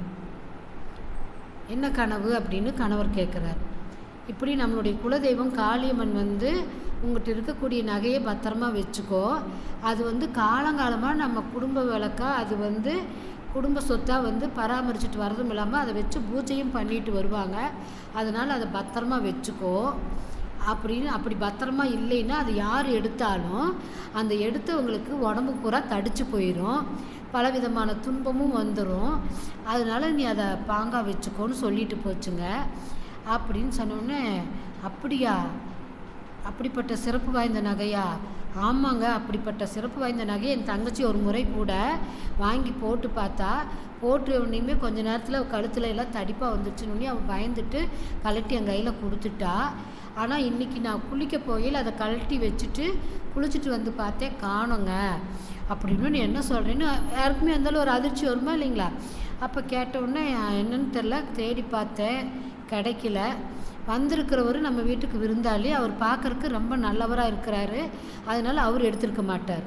நல்லா கவனிக்கணும் வார்த்தைகள். அப்போ அவருக்கு மனசுக்குள்ளே எப்படி இருக்கும்? ஊண்டிங் இருக்குமா இல்லையா? கஷ்டமாக இருக்கும். என்னடா இது நம்மளை சொல்கிறாங்க, ஆனால் மனசாட்சி அங்கே தான் செஞ்சதை தன்னை கேட்கவும் இல்லை, தன்னை காட்டியும் கொடுக்கல. ஆனால் என்ன பண்ணுறாங்க, இவங்க மனசுக்குள்ளே ஒரு உறுத்தல் இருந்துகிட்ருக்குது. அப்போ பார்த்திங்கன்னா நம்ம வீட்டு பின்னாடி தான் பெருச்சாளி அதிகமாக இருக்குதில்ல. ஒரு வேளை பெருச்சாளி எடுத்துகிட்டு போயிருக்கலாம். நம்ம வேணால் ஒரு பரிகாரம் பண்ணலாம் அப்படின்னு சொல்கிறாங்க. என்ன அப்படின்னு கேட்குறாங்க. நம்ம பெரிய ஒரு பாத்திரத்தை எடுத்துகிட்டு அதில் நிறைய நெல்லை போட்டு இந்த முற்றத்தில், அப்போல்லாம் முற்றம் தானே சொல்லுவாங்க, இந்த முற்றத்தில் வச்சுருவோம். ஒரு வேளை பெருச்சாளி எடுத்துகிட்டு போயிருந்தால் கொண்டு அந்த நெல்லுக்குள்ளே போட்டுரும் அப்படின்னு சொல்கிறாங்க. என்ன இது அதிசயமாக இருக்குது, பெருச்சாளி போய் எடுக்குமா? செஞ்சு பார்க்கலாங்க, இதில் என்ன ஒரு கஷ்டம் அப்படின்னு சொல்லிட்டு ஒரு பெரிய பித்தளை பாத்திரத்தை எடுத்துகிட்டு அது நிறைய நெல் போட்டு வச்சிட்றாங்க. அப்புறம் வச்சுட்டு இந்த அம்மா என்ன சொல்கிறாங்க, நீங்கள் இப்படி உள்ள வசதியாக படுத்துக்குங்க ஒரு ஓரமாக, நாங்கள் வேணால் உள்ள அறைக்குள்ளே போய் படுத்துக்கிறோம் அப்படின்னு சொல்லிட்டு இது பண்ணுறாங்க. அவங்க 2 பேரும் உள்ளே போய் படுத்துட்டாங்க. இவர் படுத்த தூக்கம் வருமா? மனசெல்லாம் என்ன பண்ணிகிட்ருக்குங்க, தான் எடுத்த நகை மேலேயே மனசு ஓடிட்டுருக்குது. இந்த அம்மா சொன்ன மாதிரி நம்ம எடுத்தோம், ஆனால் நமக்கு உடம்புல எந்த தடிப்பும் வரல. ஆனால் இந்த அம்மா இன்னொரு வார்த்தை சொல்லியிருப்பாங்க கணவன்கிட்ட, அப்படி சப்போஸ் பெருச்சாளி கொண்டு போடலேன்னு வைங்க, காலையில் ஒரு ஜோசிக்காரை வரவழைச்சு மை தடவி பார்க்க சொல்லலாம், அப்போ தெரிஞ்சு போயிடும், அப்படி இல்லைனாலும் போலீஸ்க்கு சொல்லிக்கலாம் அப்படின்னு இந்த அம்மா சொல்லியிருப்பாங்க. இந்த 2 வாசகமும் இவர் தூங்க விடுமா? நிம்மதியாக தூங்க விடாது. அப்போ யோசிச்சுக்கிட்டே இருக்கிறாரு. நிலா வெளிச்சத்தில் அந்த பானை வேறு பளிச்சுன்னு தெரியுது. அப்போ யோசிச்சுக்கிட்டே இருக்கிறாரு, என்னடா பண்ணலாம் அப்படின்னு சொல்லிட்டு. சரி, இந்த அம்மா நான் தான் எடுத்திருக்கேன்னு தெரிஞ்சிருச்சு, அதனால் இந்த அம்மா என்னை காட்டி கொடுக்காம கொஞ்சம் அறிவாக யோசித்து இப்படி ஒரு ஐடியா பண்ணியிருக்காங்க. நம்மளும் சத்தம் இல்லாமல் கொண்டு போய் பானைக்குள்ளே போட்டுட்டா காலையில் இருந்துச்சு பார்த்தா பெருச்சாளி தான் போட்டுதுன்னு இருப்பாங்க, நம்மளும் தப்பிச்சிருவோம். ஊருக்கு தெரிஞ்சால் நம்மளை அடித்து துரத்தி விட்டுருவாங்க, நம்ம மான மரியாதையோடு ஊர் போய் சேர முடியாதுன்னு தெரிஞ்சுட்டு சத்தம் இல்லாமல் கொண்டு போய் அந்த நகையை நெல்லுக்குள்ளே போட்டு விட்டுறாரு. அப்புறம் விடிஞ்சவுடனே அந்த முத்துவேலர் பார்க்குறாரு. சரி, நகை ஒரு வேளை கொண்டு போட்டிருக்குதான்னு பார்க்கலாம் அப்படின்னு 2 பேரும் போய் பார்க்குறாங்க. பார்த்தா அதுக்குள்ளே இருக்குது. அப்போ உடனே இந்த அம்மாவுக்கு சந்தோஷமாயிருது. பார்த்திங்களா, நம்ம வீட்டுக்கு வந்த விருந்தினர் வந்த நேரம் நம்ம நகை கிடச்சிருச்சு. அப்பவும் பாருங்கள், வந்தவருடைய மனசை புண்படுத்தாமல் இந்த அம்மா எப்படி யுக்தியாக கையாளுறாங்கன்னு. வந்தவர் வந்த நேரம் நம்ம பெருச்சாளி கொண்டு நகையை போட்டுருச்சுங்க அப்படின்னு சொல்லிட்டு சந்தோஷமாக அந்த நகையை எடுத்துக்கிறாங்க. அப்புறம் காலையில் அவருக்கு உணவு கொடுத்து அவங்கள வழி அனுப்பும்போது அவர் என்ன பண்ணுறாரு, வேஷ்டி துண்டெல்லாம் கொடுத்து கொஞ்சம் பணமும் கொடுத்து அனுப்புகிறாரு. இவருக்கு தான், இவர் இவ்வளோ நல்லவராக இருக்கிறாரு, இவர்கிட்ட நம்ம இதெல்லாம் வாங்கக்கூடாது, வேண்டாங்க, எனக்கு இதெல்லாம் வேண்டாம், நான் எங்கள் ஊருக்கு போய்க்கிறேன் அப்படின்னு சொன்னோன்னே இந்த அம்மா உள்ளே இருந்து வரும்போது ஒரு பையில் கொஞ்சம் அரிசி மஞ்சளும் வச்சு எடுத்துகிட்டு இவர்கிட்ட கொடுக்குறாங்க. கொடுத்துட்டு இது சாமி பிரசாதம், இதை நீங்கள் பத்திரமா வச்சுக்குங்க, போயிட்டு நீங்கள் என்ன பண்ணுறீங்க, எந்த ஒரு கஷ்ட காலத்துலேயும் உங்களுடைய சுயமரியாதை இழக்காமல் நீங்கள் சரியாக வாழ்க்கையை நடத்துங்க அப்படின்னு இந்த அம்மா இவருக்கு கண்ணில் அப்படியே கண்ணீர், தன்னை காட்டியும் கொடுக்கல, தன்னை எப்படி திருத்திட்டாங்க அப்படின்னு நினச்சிட்டு அவருக்கு ரொம்ப மனசுக்குள்ள ஒரு பக்கம் கஷ்டமாக இருந்தாலும் தான் நிம்மதியாக இப்போ இருக்கிறாரு. அப்போ அந்த நிம்மதிக்காக அவங்க 2 பேர் காலையில் விழுந்து ஆசீர்வாதம் வாங்கிட்டு அவர் என்ன பண்ணுறாருங்க, நிம்மதியாக போகிறாரு. அப்போ இவர் கேட்குறாரு சிவகாமிகிட்ட, ஏன் சிவகாமி, நிஜமாலுமே பெருச்சாளி தான் எடுத்ததா அப்படின்னு கேட்கும்போது, பெருச்சாலியோ மனுஷனோ அதையெல்லாம் நம்ம இனிமேல் எடுத்து ஆராயக்கூடாது, விட்டுருங்க அப்படின்னு சொல்லிட்டு அந்த அம்மா என்ன பண்ணிடுறாங்க, அந்த பேச்சுக்கு அப்போ தெரியுது அந்த கணவருக்கு தன்னுடைய மனைவியினுடைய மதிநுட்பந்தான் இவ்வளோ தூரம் செய்ய வச்சுருக்குது அப்படின்னு தெரிஞ்சு ரொம்ப பெருமையாக சரி அப்படின்னு சொல்லிட்டு போகிறாங்க. அப்போ இது எப்படி திருத்தியிருக்காங்க பாருங்கள். அப்போ சீர்திருத்தம் அப்படின்னு சொன்னாக்கா வந்தவங்களுடைய மனசையும் புண்படுத்தலை, நேரடியாக கேட்கவும் இல்லை, அதே சமயத்தில் தன் கைவிட்டு போன பொருள் தன் கைக்கு வரணும் அப்படிங்கிறத எப்படி ஒரு யுக்தியாக, இதே ஆண்களாக இருந்தால் என்ன பண்ணியிருப்பாங்க, தடாலடியாக எல்லாரையும் கூப்பிட்டு வச்சு நகை காணணும், இல்லைன்னா அவன் பையன் செக் பண்ணது அவனை 2 அடி போடுறதுமா இருந்திருப்பாங்க. ஆனால் சாமி அழகாக சொல்லுவாங்க மதிநுட்பம் அப்படின்னு சொல்லிட்டு, அந்த நுட்பத்தை அந்த சிவகாமி கையாண்டதுனால போன பொருள் திரும்ப கைக்கு கிடச்சிது. அதே மாதிரி இப்போ என்ன சொன்னால் சிக்கனத்துக்கு சொல்லியாச்சு, சீர்திருத்தம். இப்போ சிந்தனை. அப்போ சிந்தனை அப்படிங்கிறது அறிவு வேறு, சிந்தனை வேறு. அறிவு என்பது ஒன்றை அறிந்து கொள்வது. அறிந்த அறிவை பயன்படுத்தி தெளிவாக ஒரு திட்டமிட்ட செயலை சரியாக பயன்படுத்தி செய்வது சிந்தனை. இப்போ அதே மாதிரி ஒரு கிராமத்தில் ஒரு தேன்மொழின்னு ஒரு அம்மா இருக்காங்க. அவங்க என்ன பண்ணுறாங்க, முன்னாடி வாசலில் நெல்லை காய வச்சிட்ருக்குறாங்க. அப்போ பார்த்தா ஒரு உருவம் நிற்கிற மாதிரி இருக்குது. நிமிர்ந்து பார்த்தா ஒரு பழுத்த பழம் போல் ஒரு துறவியாட்டம் புலவராட்டம் ஒருத்தர் நிற்கிறாரு. நல்லா ருத்ராட்ச மாலையெல்லாம் நிறைய போட்டுட்டு, ஒரு பட்டு வேஷ்டி பட்டு அங்கே இதெல்லாம் போட்டுட்டு, ஆனால் அது வந்து ரொம்ப புதுசு மாதிரியும் இல்லை. அப்படி நிற்கிறாரு. தோற்றத்தை பார்த்தா ஒரு மரியாதைக்கு உரியவராக தெரிகிறார். அப்போ அவர் வந்து எனக்கு கொஞ்சம் தாகமாக இருக்குது, தண்ணி கொடுங்க அப்படின்னு. இவங்களும் போய் உள்ளே போயிட்டு, அப்போல்லாம் தாகம்னா மோர் தான் கொடுப்பாங்க. நம்ம ஊரில் தண்ணி கொடுக்குறதே இப்போ பெருசு. ஏன்னா தண்ணி விலைக்கு வாங்குகிறோம்ல. யாராவது தண்ணி கேட்டுட்டா கஷ்டமாக இருக்கும். ஏன்னா விலைக்கு வாங்குகிறோம் எப்படிடா அப்படின்னு. அப்போ அவங்க வந்து மோர் கொண்டு வந்து கொடுக்குறாங்க. அப்போ அதை மோர் குடித்தோன்னே அவருக்கு ரொம்ப தாகமெல்லாம் தீர்ந்துட்டு, ஏம்மா உங்கள் வீட்டுக்காரர் இல்லையா அப்படின்னு. அவர் கொஞ்சம் வெளியில் வேலையாக போயிருக்கிறாருங்க அப்படின்னு. நீங்கள் உள்ள கொஞ்சம் நேரம் உட்காருங்க, உங்களுக்கு சாப்பாடு ரெடி பண்ணுறேன் அப்படின்னு. அப்போ அதுக்கு அவர் சொல்கிறாரு, இல்லை தாயி, உங்கள் வீட்டுக்காரர் இருந்தால் தான் என்னால் சாப்பிட முடியும் அப்படின்னு. ஏங்க அப்படின்னா, நான் வந்து சாப்பிட்றதுனா 3 கண்டிஷன் வச்சுருக்கிறேன். அந்த கண்டிஷன் வந்து உங்கள் வீட்டுக்காரராக இருந்தால் சொல்லி அவர்கிட்ட ஜெயிச்சு நான் வந்து இது பண்ணலாம். நீ ஒரு பெண், உங்கள்கிட்ட நான் வந்து அந்த கண்டிஷனெல்லாம் வைக்க முடியாதுன்னு. இந்த அம்மாவுக்கு வந்து அறிவில் என்ன ஆண் பெண், உருவத்தில் தானே வேறுபாடு, அறிவில் என்னது, பரவாயில்லைங்க சாமி, நீங்கள் என்னன்னு சொல்லுங்கள், என்னால் முடியுதான்னு நான் பார்க்குறேன் அப்படின்னு அவங்க சொல்கிறாங்க. அப்போ இவருக்கு ஒரே யோசனையாக இருக்குது. ஒரு கிராமத்து பெண், அவங்க ஏன்னா இவங்க வந்து தன்னுடைய அறிவை பயன்படுத்தி தான் இதை பண்ண போகிறாங்க. தன்னுடைய அறிவுக்கு அந்த பெண் ஒத்து வருமா அப்படின்னு யோசிச்சுட்டு, பரவாயில்ல எதாக இருந்தாலும் சொல்லுங்கள், நானும் முயற்சி பண்ணி பார்க்குறேன்னு சொன்னோடனே இவர் என்னங்கிறாரு, எனக்கு 3 கண்டிஷன். ஒன்று வந்து நெருப்பில் சமைக்காத உணவாக இருக்கணும். 2வது கடலில் எடுத்த உப்பாக இருக்கக்கூடாது அப்படின்னு சொல்கிறாங்க. அப்போ இந்த அம்மாவுக்கு சரி இவ்வளோ தானே அப்படின்னு. இப்போ 3வது என்னென்னா, கடைசியில் சாப்பிட்டோன்னே தாம்பூலம் கொடுப்பாங்க இல்லையா, அந்த தாம்பூலம் வந்து இறக்காத உயிராக இருக்கணும்னு சொல்கிறாங்க. இந்த 3வது எல்லாருக்குமே கொஞ்சம் சந்தேகமாக இருக்கும். சரிங்க இவ்வளோ தானே, உட்காருங்க, 10 நிமிஷத்தில் நான் ரெடி பண்ணுறேன் அப்படின்னு சொல்லிட்டு உள்ளே போயிட்டு அந்த அம்மா வாங்க அப்படின்னு சொல்லி தலைவாழையில போட்டு பரிமாறுறாங்க. பரிமாறும்போது என்னென்னு பார்த்திங்கன்னா, அவள் ஊற வச்சு அதில் நாட்டு சக்கரை கொஞ்சம் ஏலக்காய்லாம் தட்டி போட்டு வச்சிட்றாங்க. சாமி, இது வந்து நெருப்பில் சமைக்காத உணவுப் பொருள். பக்கத்தில் பிரண்டை சட்னி. அந்த பிரண்டை சட்னியில் சில மூலிகையெல்லாம் போட்டு அரைச்சிருக்காங்க. அதில் வந்து உப்பு வந்து கடலில் எடுத்த உப்பு கிடையாது, இந்து உப்பு. இந்து உப்பு எங்கே எடுப்பாங்க, மலையிலிருந்து எடுப்பாங்க. அப்போ கடல் எடுக்காத இந்து உப்பு போட்டு தயாரிச்சுக்கணும். இவருக்கு ஆச்சரியமாக போயிடுது. 2ம் வந்து செம டேஸ்ட்டாக இருக்குது. இவர் வாழ்க்கையிலே இப்படி ஒரு உணவு சாப்பிட்டதே இல்லைங்கிற மாதிரி ரொம்ப இந்த அம்மா 2லேயுமே ஜெயிச்சிருச்சே அப்படின்னு சொல்லிட்டு ரொம்ப சந்தோஷமாக சாப்பிட்டு எழுந்திரிக்கிறார். சாப்பிட்டு எழுந்திரிச்சோன்னே இந்த 3வதுல தான் இந்த பொண்ணு தோற்று போயிடும் அப்படின்னு நினச்சிட்டு, இறக்காத உயிர் தான் நான் கேட்குறேன் அப்படின்னும் இந்த அம்மா இருங்க வரேன்னு சொல்லிட்டு உள்ள ரூமில் போயிட்டு ஒரு ஓலையும் எழுத்தாணியும் எடுத்துகிட்டு வருவாங்க. எடுத்துகிட்டு வந்து அந்த புலவர்கிட்ட கொடுப்பாங்க. நீங்கள் வந்து பெரிய புலவர், நீங்கள் வந்து கவிதையை எழுதி இந்த ஓலையில் எழுதுங்க, இது காலத்துக்கும் அழியாது, நம்ம காலத்துக்கு பிறகும் இருக்குங்க. அப்போ காலத்தால் அழியாத செல்வம் எதுங்க, கல்வி செல்வம் அப்படின்னு இவர் பயங்கர ஷாக் ஆயிடுறார். அப்போ எத்தனையோ அரசவையிலெல்லாம் போய் நான் போட்டிட்டு எல்லாத்தையும் ஜெயிச்சுட்டு வந்திருக்கேன்.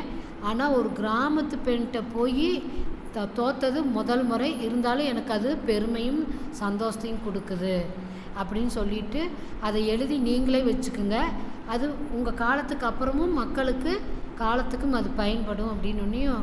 அப்போ இவர் வந்து ரொம்ப சந்தோஷத்தில் என்ன பண்ணுறாரு, இப்படி ஒரு அறிவுள்ள பெண்ணை நான் பார்க்கல உங்ககிட்ட நான் தோற்று போனதில் எனக்கு பெருமை தான் அப்படின்னு சொல்லிட்டு தன் கழுத்தில் அணிந்திருந்த விலையுந்த ருத்ராட்ச மாலை எடுத்து கொடுத்துட்டு சில பொற்காசுகளையும் ஒரு முடிப்பாக எடுத்து கொடுத்துட்டு சந்தோஷமாக அந்த அம்மாட்டிருந்து விடை பெற்று தன்னுடைய பயணத்தை நோக்கி போகிறார். அப்போ யோசிச்சு பாருங்க, சிந்தனை, சிக்கனம், சீர்திருத்தம், இந்த மாதிரி பெண்கள் இருக்கணும். எல்லா குடும்பத்துலேயும் பெண்கள் இந்த மாதிரி நடந்துக்கிட்டோம் அப்படின்னு சொன்னால் அந்த குடும்பத்தில் அமைதிக்கு பஞ்சம் இருக்குமா இருக்காதா? இருக்காது. ஏன்னா பெண் என்பவள் தற்காத்து தற்கொண்டான் பேணி தகை சான்று சொற்காத்து சோர்விலால் பெண் அப்படிங்கிறார். அப்போ ஒரு பெண் எப்படி இருக்கணும்னு சொல்கிறாருன்னா, தன்னுடைய பெண்மையும் பாதுகாத்து கொண்டு தன்னுடைய கணவனுடைய சுக துக்கங்களில் பங்கெடுத்து உன்னை நான் கடைசி வரைக்கும் உன் கூட துணைக்கு வருவேன் என்று சொல்லக்கூடிய பெண்களாக இருக்க வேண்டும்னு வள்ளுவர் சொல்கிறார். இவ்வளோ சொல்கிறாரு வள்ளுவர், எத்தனை சொல்லியிருப்பார்ல, முக்காலத்தையும் உணர்ந்தவர் இல்லையா? அப்போ அந்த முக்காலத்தையும் உணர்ந்த வள்ளுவர் குடும்ப அமைதிக்கு யார் காரணம்? யாருங்க? வாசுகி. அப்போ யோசிச்சு பாருங்க, அந்த வாசுகி கணவன் பேச்சு மீறினதே கிடையாது. கணவனை கண்கண்ட தெய்வமாக இருந்தவங்க வாசுகி ஒருத்தர். அவரை தவிர வேறு தெய்வமே உங்களுக்கு தெரியாது. கணவன் கூப்பிட்டா தண்ணி சேர்ந்துட்டு இருந்த கிணத்த கூட என்ன பண்ணிட்டு வந்தாங்க, கூப்பிட்ட உடனே அப்படியே விட்டுட்டு வர்றாங்க. அதுவும் அப்படியே நின்றுக்குச்சு. நாம் கூப்பிட்டா ஃபஸ்ட்டு விட மாட்டோம், நமக்கு தண்ணி சேர்ந்தவும் தெரியாது, சேர்ந்துனதும் கிடையாது. நான் சேர்ந்திருக்கேன். ஆனால் இப்போத்த பெண்களுக்கு கிணறும் கிடையாது, ஏன்னா எல்லாம் போர்வெல்லாம் மாற்றிட்டோம். அப்படியே நாம் கூப்பிட்டாலும் நம்ம இருங்க வேலையை முடிச்சுட்டு வரேன்னு தான் சொல்லுவோம்.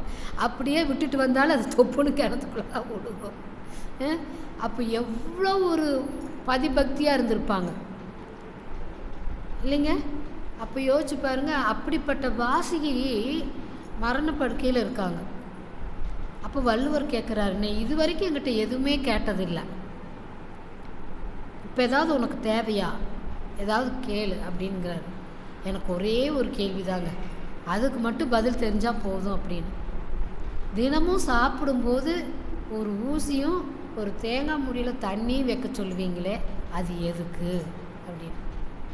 அப்போ அவர் சொல்கிறாரு, சாப்பிடும்போது நீ சாப்பாடு போடும்போது சிந்துனா அதை ஊசியால் எடுத்து அந்த தண்ணியில் கழுவிட்டு சாப்பிட்லான்னு.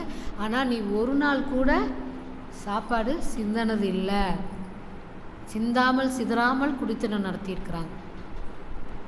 அப்போ அதுக்கு அர்த்தம் தெரியாமல் இருந்திருக்காங்க அவங்க. அதை கேட்டவுடனே, அப்படி நீ எனக்கு மனைவியாக கிடச்சிருக்க அப்படின்னு அவர் சொல்லும்போது அந்த பெருமையில் அவங்க மனசு எவ்வளோ இதாக இருங்க, சந்தோஷமாக இருக்குது. இப்போ பெண்களெல்லாம் சாப்பாடு போடுறோமா, எடுத்து வச்சுருக்குது, போய் போட்டுக்குங்க, போய் சாப்பிடுங்க இல்லையா? எடுத்து வைக்கிறது இல்லை, ஆக்கி வைக்கிறதோட சரி, ஆமான்னு சொல்கிறாங்க. நடக்கிறது தானே சொல்ல முடியும், ஆக்கிறதே பெருசு. இன்றைக்கி அவங்கவுங்க ஆக்க மாட்டேங்கிறாங்க. நம்ம இன்றைக்கி சாப்பாடு ஆக்கிறதே பெருசு. அதனால் ஆக்குனா சத்தமில்லாமல் சாப்பிட்டுட்டு போகிற வழியை பாருங்கள் இல்லையா? யோசிச்சு பாருங்கள்.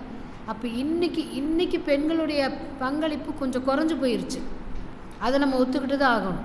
ஆனால் நம்மளாம் இந்த காலத்து பெண்கள் இல்லை, இங்கே இருக்கிறவங்கெல்லாம் இப்போ 2000க்கு மேலே இருக்கிற பெண்களெல்லாம் கொஞ்சம் பங்களிப்பை என்ன பண்ணிகிட்ருக்குறாங்க, குறைச்சிக்கிட்டு இருக்கிறாங்க.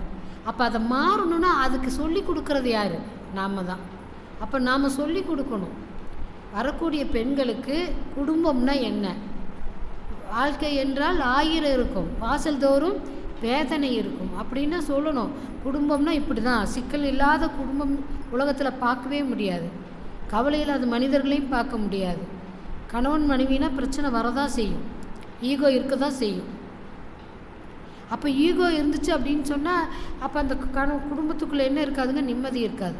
நமக்கு சுவாமி என்ன சொல்கிறாரு, கணவன் மனைவி உறவு புனிதமான உறவுங்கிறாரு. நட்பில் புனிதமான நட்பு கணவன் மனைவிக்கு தான் கொடுக்குறாரு. உடுக்கை இழந்தவன் கை போல் அங்கே இடுக்கன் களைவுதான் நட்புன்னு சொல்கிறது ஃப்ரெண்ட்ஸுக்கு சொல்கிறாரு. ஆனால் இங்கே கணவன் மனைவி நட்பு எப்படி சொல்கிறாருங்க, புனிதமான நட்புங்கிறார். அப்படிப்பட்ட நட்பு எப்படி இருக்கணும்னு சொல்கிறாரு. அன்பு ஊற்றாம் இல்லறத்தில் ஆண் பெண் இருப்பேரும் அவரவர் துணைவரை மனம் வருந்த செய்தால் துன்ப உணர்வு எழுப்பி தாக்கியோரை தாக்கும், தொல்லை தரும் நோய்கள் வரும், சாபமாய் வரும். இன்ப ஊற்று இருவரிடையே பெருக இன்முகம் பொறுமை தியாகம் தகமை காட்ட தன் புகழ் விளங்கும் நன்மக்கள் தலைப்பார்கள் இல்வாழ்வு ஆய்ந்த கண்ட உண்மைங்கிறார். அப்போ கணவன் மனைவி ஒருவருக்கொருவர் புனிதமாக இருக்க வேண்டும், நட்பு இருக்கணும். கற்பை ஒன்றை தவிர எல்லாத்தையும் விட்டு கொடுக்கலாங்கிறார். அப்படிப்பட்ட உறவு கணவன் மனைவி உறவு. அம்மா அப்பா கூட ஒரு குறிப்பிட்ட ஸ்டேஜில் விலகிடுவோம், ஆனால் கணவன் மனைவி உறவு தொடர்ந்து நிலைக்கக்கூடியது. அப்போ ஒருவருக்கொருவர் விட்டு கொடுத்தல் தியாகம் சகிப்புத்தன்மை. அப்படியா? அப்படின்னா என்னங்க? எனக்கு அதெல்லாம் தெரியாது இல்லையா? விட்டு கொடுக்கறதுன்னா என்னங்க? கணவன் ஏதாவது கேட்குறாரு, கொடுப்போமா? நகையை கேட்குறாருன்னு வச்சுக்கோங்க, கொடுப்போமா? சரி, 5 கேள்வி கேட்குறேன். இதுக்கு அங்கிருந்து வந்தீங்க. 5 கேள்வியில் நான் ஒன்றை கூட இது வரைக்கும் வாழ்க்கையில் சொன்னது இல்லைன்னா நீங்கள் கம்மியாக இருக்கிறீங்க. கம்மியாக இருக்கிறவங்க மாட்டிக்கிட்டீங்க. 5 கேள்வி. கல்யாணமானவங்க கணவன்கிட்ட சொன்னக்கூடிய வாக்கியங்கள் இந்த 5. இந்த 5 நான் சொன்னது இல்லைன்னு சொன்னீங்கன்னா அவங்களுக்கு 1000 மார்க். சரிங்களா? 1 என்ன சொல்லுவாங்க? நான் காட்டிலும் உங்கூட இவ்வளோ காலம் குப்பை கொட்டிகிட்டு இருக்கிறேன். இருக்கா இல்லையா? இருக்கு. நம்பர் 1 போயாச்சு. நீங்களாம் சொன்னது இல்லையா? சரி, அப்போ நம்பர் 1 அவுட். நம்பர் 2 என்ன சொல்கிறாங்க அப்படின்னா, நான் இல்லாதப்போ தான் என் அருமை உனக்கு தெரியும். இதை சொல்லாதவங்க கிடையாது. 3வது, 7 ஜென்மம் எடுத்தாலும் என்னை போல மனைவி உங்களுக்கு அமைய மாட்டான். 4வது, என் நகையை வாங்கி எத்தனை காலாச்சு இன்றைக்கி வரைக்கும் நீங்கள் திருப்பி தர மாட்டேங்கிறீங்க இல்லையா? 5வது, என்னை எத்தனையோ மாப்பிள்ளை வந்து பார்த்தாங்க, உன்னை கட்டின என் தலையெழுத்து. இந்த 5 வாக்கியமும் எங்கிட்ட வந்ததே இல்லைங்க. நான் கல்யாணமாகி 30 வருஷம் ஆச்சு, 20 வருஷம் ஆச்சு. இன்றைக்கி வரைக்கும் இந்த 5 வாக்கியமும் எங்கிட்ட வரவே இல்லைன்னு சொல்கிறவங்க யாராவது இருந்தால் கை தூக்குங்க. அவங்களுக்கு என்னுடைய சிறந்தாழ்ந்த வணக்கங்கள். சரிங்க, இங்கே சொல்ல மாட்டேங்கிறாங்க. உங்கள் வீட்டில் யாரும் சொல்லலையா? அதே தாங்க வாசகமே. சிரிக்கிறதுலேருந்து என்ன பண்ணுறது தெரியுது, இதுதான். அப்போ இந்த 5 சொல்லாத பெண்களே கிடையாது. இந்த 5 சொல்லி நம்ம ஏதாவது சாதிச்சிருக்கிறோமா? இந்த 5 வாக்கியமும் நமக்கு வருது. நான் காட்டிலும் உங்கூட இவ்வளோ காலம் குப்பை கட்டுறேன். என்னங்க குப்பை கட்டணும்? அது என்ன வாசம், என்ன வார்த்தை, அது என்னன்னே தெரியல. ஆனால் சொல்கிறோம் குப்பை கொட்டுறேன்னு. குப்பை எல்லோரும் கொட்டித்தான் ஆகணும். குப்பை கொட்டாமல் வீட்டுக்குள்ளே இருந்தால் வீட்டுக்குள்ளே இருந்தால் நாரி போயிடும் இல்லையா? அப்போது யோசிச்சு பாருங்க, இதுவே கொஞ்சம் மாற்றி சொல்லி பார்க்கலாமே. இறைவன் என்னை உனக்கு ஏற்ற வாழ்க்கை துணையாக அமைத்திருக்கிறான், நான் உன் கூட சுகமாக வாழ்க்கை நடத்துவேன் சொல்லலாமா? 7 ஜென்மம் எடுத்தாலும் என்னை போல் வராதவங்கள, எத்தனை ஜென்மம் எடுத்தாலும் என்னை விட உயர்ந்த மனைவி உங்களுக்கு கிடைக்கட்டும் சொல்லலாமல்ல? வருமா? சுட்டு போட்டாலும் வராது. அடுத்து, நான் இல்லாத போது தான் என்னோடய அருமை தெரியும். ஏன் இருக்கும்போதே தெரிய வைக்கிறேங்க. இல்லாதப்போ அவன் தெரிஞ்சா என்னங்க, தெரியலன்னு என்னங்க சொல்கிறோமில்ல? அவனே நான் செத்ததுக்கப்புறம் தான் உனக்கு தெரியும் என்னோடய அருமைனா. நம்ம போனதுக்கப்புறம் அவனுக்கு தெரிஞ்சுதான் என்ன, தெரியலனா என்ன? அப்போ நான் இல்லாத போது என்னுடைய அருமை தெரியுங்கிறப்ப நான் இருக்கும்போதே என்னுடைய அருமையை உனக்கு நான் உணர வைக்கிறேன்னு சொன்னால் அது எவ்வளோ பெரிய பாங்கு வருங்கிறீங்க? எங்களுக்கு ஆதியிலிருந்து சொல்லி கொடுத்த வாக்கியம் இது. அடுத்து, நகை. எத்தனை காலத்துக்கு தான் என் நகையை வாங்கிட்டு இப்படியே காலத்தை ஓட்டுவீங்க? எதுக்கு நகை? அவசரத்துக்கு அடமானத்துக்கு போகிறதுக்கு தானே நகை. அளவு போட்டு கூட்டிகிட்டு பார்க்கறக்கா நகை? அப்போ 2 பேரும் சேர்ந்து தானே எதுக்கோ வச்சோம். ஒன்றா ஒரு பிஸ்னஸ்க்கு வச்சுருப்பாரு, இல்லைன்னா நம்ம வீடு கட்டணும்னு வச்சுருப்போம். ஏதோ ஒரு காரியம்லாம் வைக்க மாட்டோம். சரி, குடிக்கிறதுக்கு எடுத்துகிட்டு போயிட்டானே வச்சுக்கோங்களா? ஏன்னா சில ஆண்கள் அப்படி பண்ணுறாங்க. ஒரு அம்மா 2 பெண் குழந்தைகள், அவங்க கணவர் குடிகாரர், பயங்கர குடிகாரர், இப்போ மொடா குடியர்னு சொல்லலாம். திருப்பூரில் இருக்காங்க, பனியன் கம்பெனிக்கு போகிறாங்க. 3 நாளைக்கு வேலைக்கு போவாங்க. 3 நாள் வேலைக்கு போனோடனே அந்த காசை வாங்கி 4 நாள் குடிச்சு வீட்டிலே படுத்து கிடப்பா. பொண்டாட்டியை போட்டு அடிக்கிறது, மிதிக்கிறது, சந்தேகப்படுறது. அந்த 2 பெண் குழந்தைகளையும் இந்த அம்மா தான் காப்பாற்றுது வேலைக்கு போய். அதனால் அது பெண் குழந்தையாக இருக்குதுன்னு கம்மல் வாங்கி வச்சுருக்காங்க, 4 பவுன். அதையும் இந்த ஆள் தூக்கிட்டு போயிட்டார். அப்படிப்பட்ட ஆளுங்களெல்லாம் போட்டு மிதிக்கணும் தான், வேறு வழி இல்லை. ஆனாலும் என்ன பண்ணலாம்? இப்போ 2 பேர் சேர்ந்து அந்த நகையை மீட்கறதுக்கு என்ன வழின்னு யோசிக்கலாம்ல. அதை விட்டு போட்டு இன்றைக்கி இல்லை இந்த நகை வரல மவனை உன்னை பிச்சை எடுத்துருவேன் அப்படிங்கிறத விட எதுக்கு வச்சோம், ஏன் வச்சோம், எப்படி போச்சு அப்படின்னு தெரிஞ்சு அதை மீட்கறதுக்கு என்ன வழி செய்யலாமா? செய்யக்கூடாது. செய்யலாம், ஆனால் செய்ய மாட்டோம். ஏன்னா நமக்கு நகை முக்கியம் இல்லையா? 4 பேர் என்னை எப்படி பார்ப்பாங்க தெரியுமா? நகை போடலின்னா மேலே கீழே என்னை பிச்சைக்காரி மாதிரி பார்ப்பாங்க. கல்யாணத்துக்கு போகையில் நான் ஆரம்பெல்லாம் போட்டுட்டு போகணும் இல்லை? ஏன்னா பெண்களுக்கு அழகே நகை தானே. புன்னகை அழகு இல்லை, நகை தான் அழகு. சிரித்தாலும் சிரிக்கலினாலுங்கம்மா, நீங்கள் நகையை போட்டுட்டு போனால் உங்களை பார்த்தோம்னே அப்படி பார்ப்பாங்க. ஆனால் நீங்கள் நகையே போடாமல் போனது யாரோ ஒருத்தர் யாருன்னே தெரியாமல் அழகாக அப்படி சிரிச்சிங்கன்னு வைங்க, ஐயோ அவள் என்ன அழகாக சிரிக்கிறா வருமா? கல்யாண வீட்டில் போனது எப்படி பார்ப்பாங்க? வேற இறங்க பார்ப்பாங்க. அப்புறம் இன்னொரு வாக்கியம் என்னங்க, 4 வாக்கியம் முடிஞ்சது. யாராவது கவனிச்சிங்களா? கவனிக்கல. 4 வாக்கியத்தை இப்படி மாற்றலான்னு சொன்னான்ல. இன்னொரு வாக்கியம் என்ன? எத்தனை மாப்பிள்ளைங்க வந்து பார்த்தாங்க உன்னை கட்டுனேன்னு சொன்னாங்களா? ஒரு மாப்பிள்ளையும் பார்த்துருக்க மாட்டாங்க. இதுதான் உண்மை. ஒரு மாப்பிள்ளையும் பார்த்துருக்க மாட்டாங்க. இவர் தான் வந்து பார்த்துருப்பார். ஆனால் எங்கள் வீட்டில் அதுதான் நடந்துச்சு. மிஸ்டர் ராஜகணபதி என்னை வந்து பார்த்தாரு, அவரே எனக்கு கணவர் ஆகிட்டார். வேறு யாரும் வந்து பொண்ணு பார்த்ததா சரித்திரமே இல்லை. சரிங்களா? ஆனால் என்ன சொல்கிறோம், மாயாவரத்தில் கேட்டாங்க, மானாமதுரையில் கேட்டாங்க, போய் உன்னை கட்டினே இது ஏன் தலை எழுத்துன்னு சொல்கிறோமே. அப்படி இல்லை.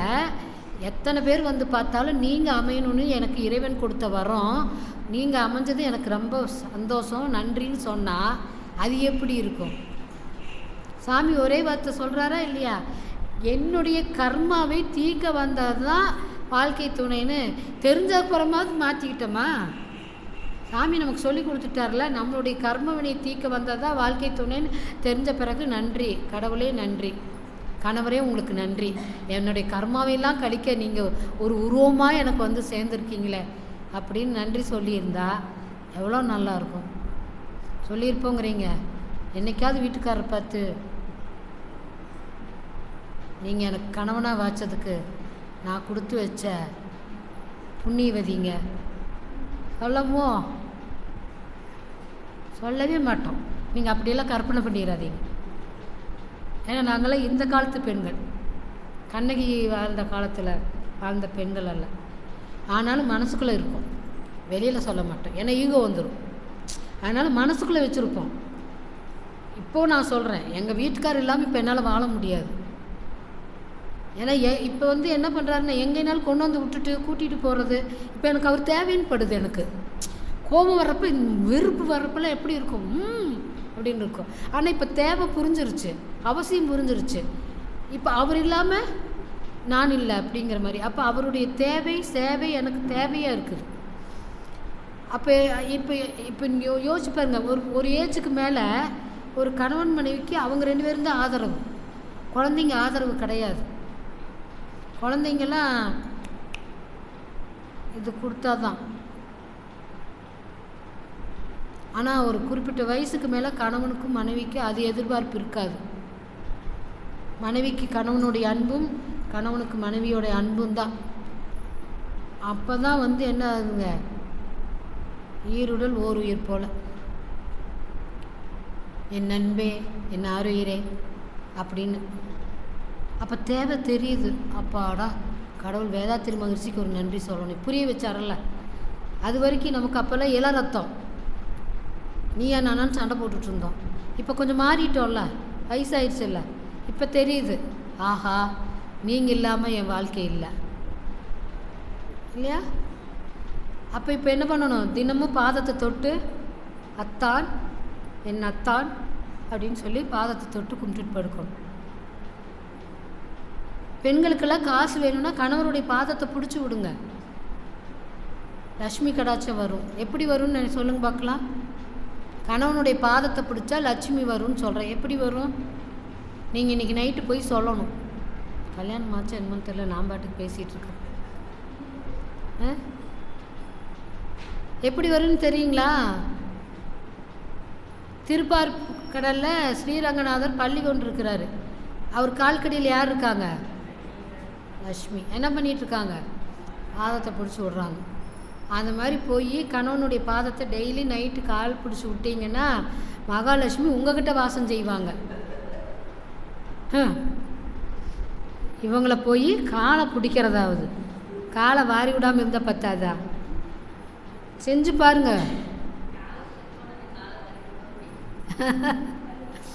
நேற்றுக்கு எங்கள் வீட்டுக்கார நைட் தூக்கத்தில் எழுந்திரிச்சு வந்தேன்.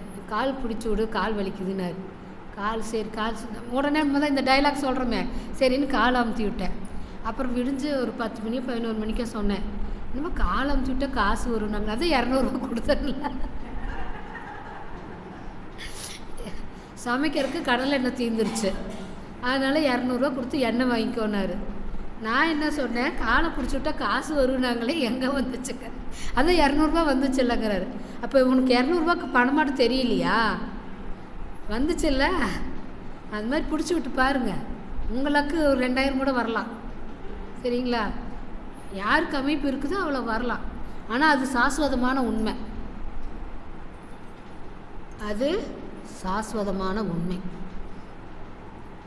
ஆனால் நீங்கள் அது செஞ்சு பழகணும், செய்து பழகுனா தான் வரும். என் கால் வலிக்குதில்ல, எனக்கு யாராவது அமுத்தி விட்டால் நல்லா இருக்குதில்ல, அதுபோல் கணவர் தானே, என்னுடைய சுகதுக்கங்களை அவர் தானே பங்கெடுத்துக்கிட்டாரு, என்னுடைய நல்லதுக்கும் கெட்டதுக்கும் அவர் தானே. எத்தனையோ நன்மை செய்திருப்பார் இல்லையா? எல்லாமே கெடுதலாகவே தான் செஞ்சாரா? கெடுதலாகவே செஞ்சிருந்தால் நம்ம வாழ்ந்துருக்க மாட்டோம். நல்லது செஞ்சார்ல, அப்போ அந்த நல்லதை நினச்சி பார்த்து அவர்கிட்ட என்ன பண்ணணுங்க? வாழ்க வளமுடன் ஒரே வார்த்தை சாமி கொடுத்துட்டாரு. ஐயே, அவரை பார்த்து போய் வாழ்க வளமுடனா? அது மன்றத்தில் வேணால் சொல்கிறதுக்கு லைக்காக இருக்குங்க. வீட்டுக்காரர் பார்த்தெல்லாம், வீட்டுக்காரம்மா பார்த்தெல்லாம் வாழ்க வளமுடன் சொல்ல வராது. நம்ம அப்படி பழகிட்டோம். ஆனால் சாமி நமக்கு வாழ்த்தும் பயனில் கொடுக்கறதே என்னென்னாரு, காலையில் எழுந்திரிச்சோடனே வாழ்க்கை துணை பார்த்து வாழ்க வளமுடன் சொல்கிறாங்க. அப்போ யோசிச்சு பாருங்கள், குடும்ப அமைதிக்கு யாருடைய பங்களிப்பு அதிகமாக இருக்குது? யாருங்க? அப்போ பெண்களுடைய பங்களிப்பு ஏன் அதிகம்னா, பெண்களுக்கு அறிவு அதிகம். அந்த அறிவை கொண்டு தன்னையும் தன் குடும்பத்தையும் தன் சுற்றத்தையும் ஊரையும் உலகையும் அனுசரித்து செல்லக்கூடிய பாங்கு மாண்பு எல்லாமே பெண்களுக்கு தான் உண்டு. அப்படிப்பட்ட பெண்களை உருவாக்க வேண்டியதும் பெண்கள். ஏன்னா இந்த உலகத்தில் சாமி சொல்கிறது சரிபாதி ஆண்கள் சரிபாதி பெண்கள். அந்த சரிபாதி ஆண்களையும் பெற்றது பெண்கள். அப்போ பெண்களுடைய அருமை பெண்களே தெரிஞ்சுக்கணும். எல்லையற்ற ஆற்றலுள்ள இறைவனின் திருவுளமென்ன எவ்வுயிரும் தோன்றதற்கு ஏற்றதொரு திருவழியாய் வல்லமையாய் பெண்ணினத்தை வடிவமைத்தான் அற்புதமே. பெண்ணினத்தை வடிவமைத்தான் அற்புதமேன்னு ஒரு வார்த்தையை எடுத்துக்கிட்டு இறைவன் எல்லா ஜீவராசிகளையும் படைச்சிக்கிட்டு இருக்கிறார். ஆனால் இந்த பெண்ணை படைக்கிறதுக்கு மட்டும் ரொம்ப காலம் எடுத்துக்கிறார். அப்போ ஒரு தேவதை கேட்குறாங்க, ஏன் அந்த பெண்ணை படைக்கிறதுக்கு மட்டும் இவ்வளோ காலம் எடுக்கிறீங்கன்னு. ஏன்னா பெண் அவ்வளவு அறிவுள்ளவள், அவ்வளோ திறமைசாலி, மதிப்பு மிக்கவள். அதனால் ஆனால் அந்த அவளோட அருமை அவளுக்கே தெரியாது அப்படின்னு சொல்லிட்டாங்க. அதனால தான் நம்மளுடைய அருமை நமக்கே தெரியாமல் போயிடுச்சு. ஏன்னா பெண்மை என்ன சொல்கிறாங்க? தாய்மைன்னு சொல்கிறாங்க. தாய்மையை மகிழ்ச்சி என்ன சொல்கிறாரு? இறைவனுக்கு ஒப்பிடுறாரு. அப்போ எல்லாம் உள்ள இறைநிலையே முதல்ல யாருக்கு முக்கியத்துவம் கொடுக்குறாங்கன்னா பெண்களுக்கு தான். அப்போ ஒவ்வொரு குடும்பத்துக்கும் பெண்கள் தன்னுடைய அறிவை பயன்படுத்தி அந்த குடும்ப அமைதிக்கு என்ன முக்கியமோ அதை செஞ்சாங்கன்னா குடும்ப அமைதி தாங்க முதல்ல முக்கியம். அப்போ தனி மனித அமைதியில் ஆரம்பித்து குடும்ப அமைதியில் வரும். குடும்ப அமைதியாக இருந்துச்சுன்னா அது நல்லதொரு குடும்பம் பல்கலைக்கழகம். அப்போ பெண்கள் இந்நாட்டின் கண்கள் தெரிஞ்சாச்சு. அப்போ கண்ணை போல் பாதுகாக்கணும்ல. கண்ணை எவ்வளோ இருக்கிற உறுப்புலேயே இதயம்தான் ராஜ உறுப்புங்கிறோம். ஆனால் கண் எவ்வளோ முக்கியம். ஒரு 2 நிமிஷம் கண்ணை மூடிட்டு அப்படியே ரூமுக்குள்ளே நடந்து பாருங்க, எது மேலேயும் இடிக்க போவோமா? நம்ம பழகின வீடு தான். அப்போ கண் எவ்வளோ முக்கியம் இல்லையா? அதுபோல் பெண்களுடைய அறிவும் தனி மனிதனுக்கு மட்டுமல்ல, குடும்பத்துக்கு மட்டுமல்ல, சுற்றத்துக்கல்ல, ஊருக்கல்ல, உலகத்துக்கே முக்கியம். அதனால் பெண்கள் தன்னுடைய குடும்ப அமைதிக்கு 1000 பங்களிப்பு கொடுத்து குடும்ப அமைதியை பாதுகாக்க வேண்டும். அதுக்கு சுவாமிஜி நமக்கு நிறைய அறிவுரைகளை கொடுத்துருக்குறாங்க.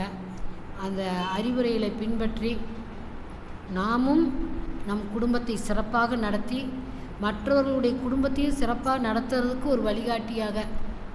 ஏன்னா இப்போ இருக்கக்கூடிய பெண்களுக்கு நம்ம தான் சொல்லி கொடுக்கணுங்க. குடும்பம்னா என்ன, கணவன் மனைவினா எப்படி நடத்திக்கணும் அப்படின்னு சொல்லி கொடுக்கணும். ஆனால் இன்றைக்கி 100க்கு 99 பேரண்ட்ஸ் சொல்லி கொடுக்கறதில்ல. காரணம் என்னென்னா, பெண்கள் ஐடியில் போய் வேலை பார்க்க போய் அந்த பெண்களுடைய பணத்தையே முதலீடாக வச்சுக்கிட்டு அந்த பெண்களை உனக்கு பிடிக்கலையா வந்துருன்னு சொல்லி தான் பார்த்துக்கிறாங்க. அது ரொம்ப தப்பு. ஒரு பெண் கணவனை விட்டு பிரிஞ்சு தாய் வீட்டுக்கு வந்துடுறா. தாய் வீட்டுக்கு வந்தால் துன்பமே வராதா? காலம் பூரா அப்படியே சுகமாகவே இருப்பாங்களா? ப்ரைவேசி அப்படியே இருக்குமா? மாறும்ல. அதே துன்பத்தை அங்கே போய் நீ எப்படியாவது ஒரு ரூபத்தில் துன்பம் வந்தே தீரும். அந்த துன்பத்தை இங்கேயே இருந்து அனுபவிச்சுட்டு போகலாமில்ல. அப்போ இதெல்லாம் யார் சொல்லித்தரணும்? பெண்கள் தான் சொல்லித்தரணும். ஒரு கல்யாணம் பண்ணும்போது ஆணாகட்டும் பெண்ணாகட்டும் குடும்பம்னா இப்படித்தான் இருக்கும்.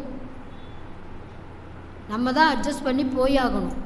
அது ஆண் குழந்தைக்கு சொல்கிறீங்களா பெண் குழந்தைக்கு சொல்கிறீங்களா, அட்ஜஸ்ட்மெண்ட், டாலரன்ஸ், சாக்ரிஃபைஸ் அப்ளை பண்ணால் தான் குடும்பம் அப்படின்னு சொல்லி கொடுத்து பழக்கணும்னா தான் அவங்க குடும்பத்தை நடத்த முடியும்.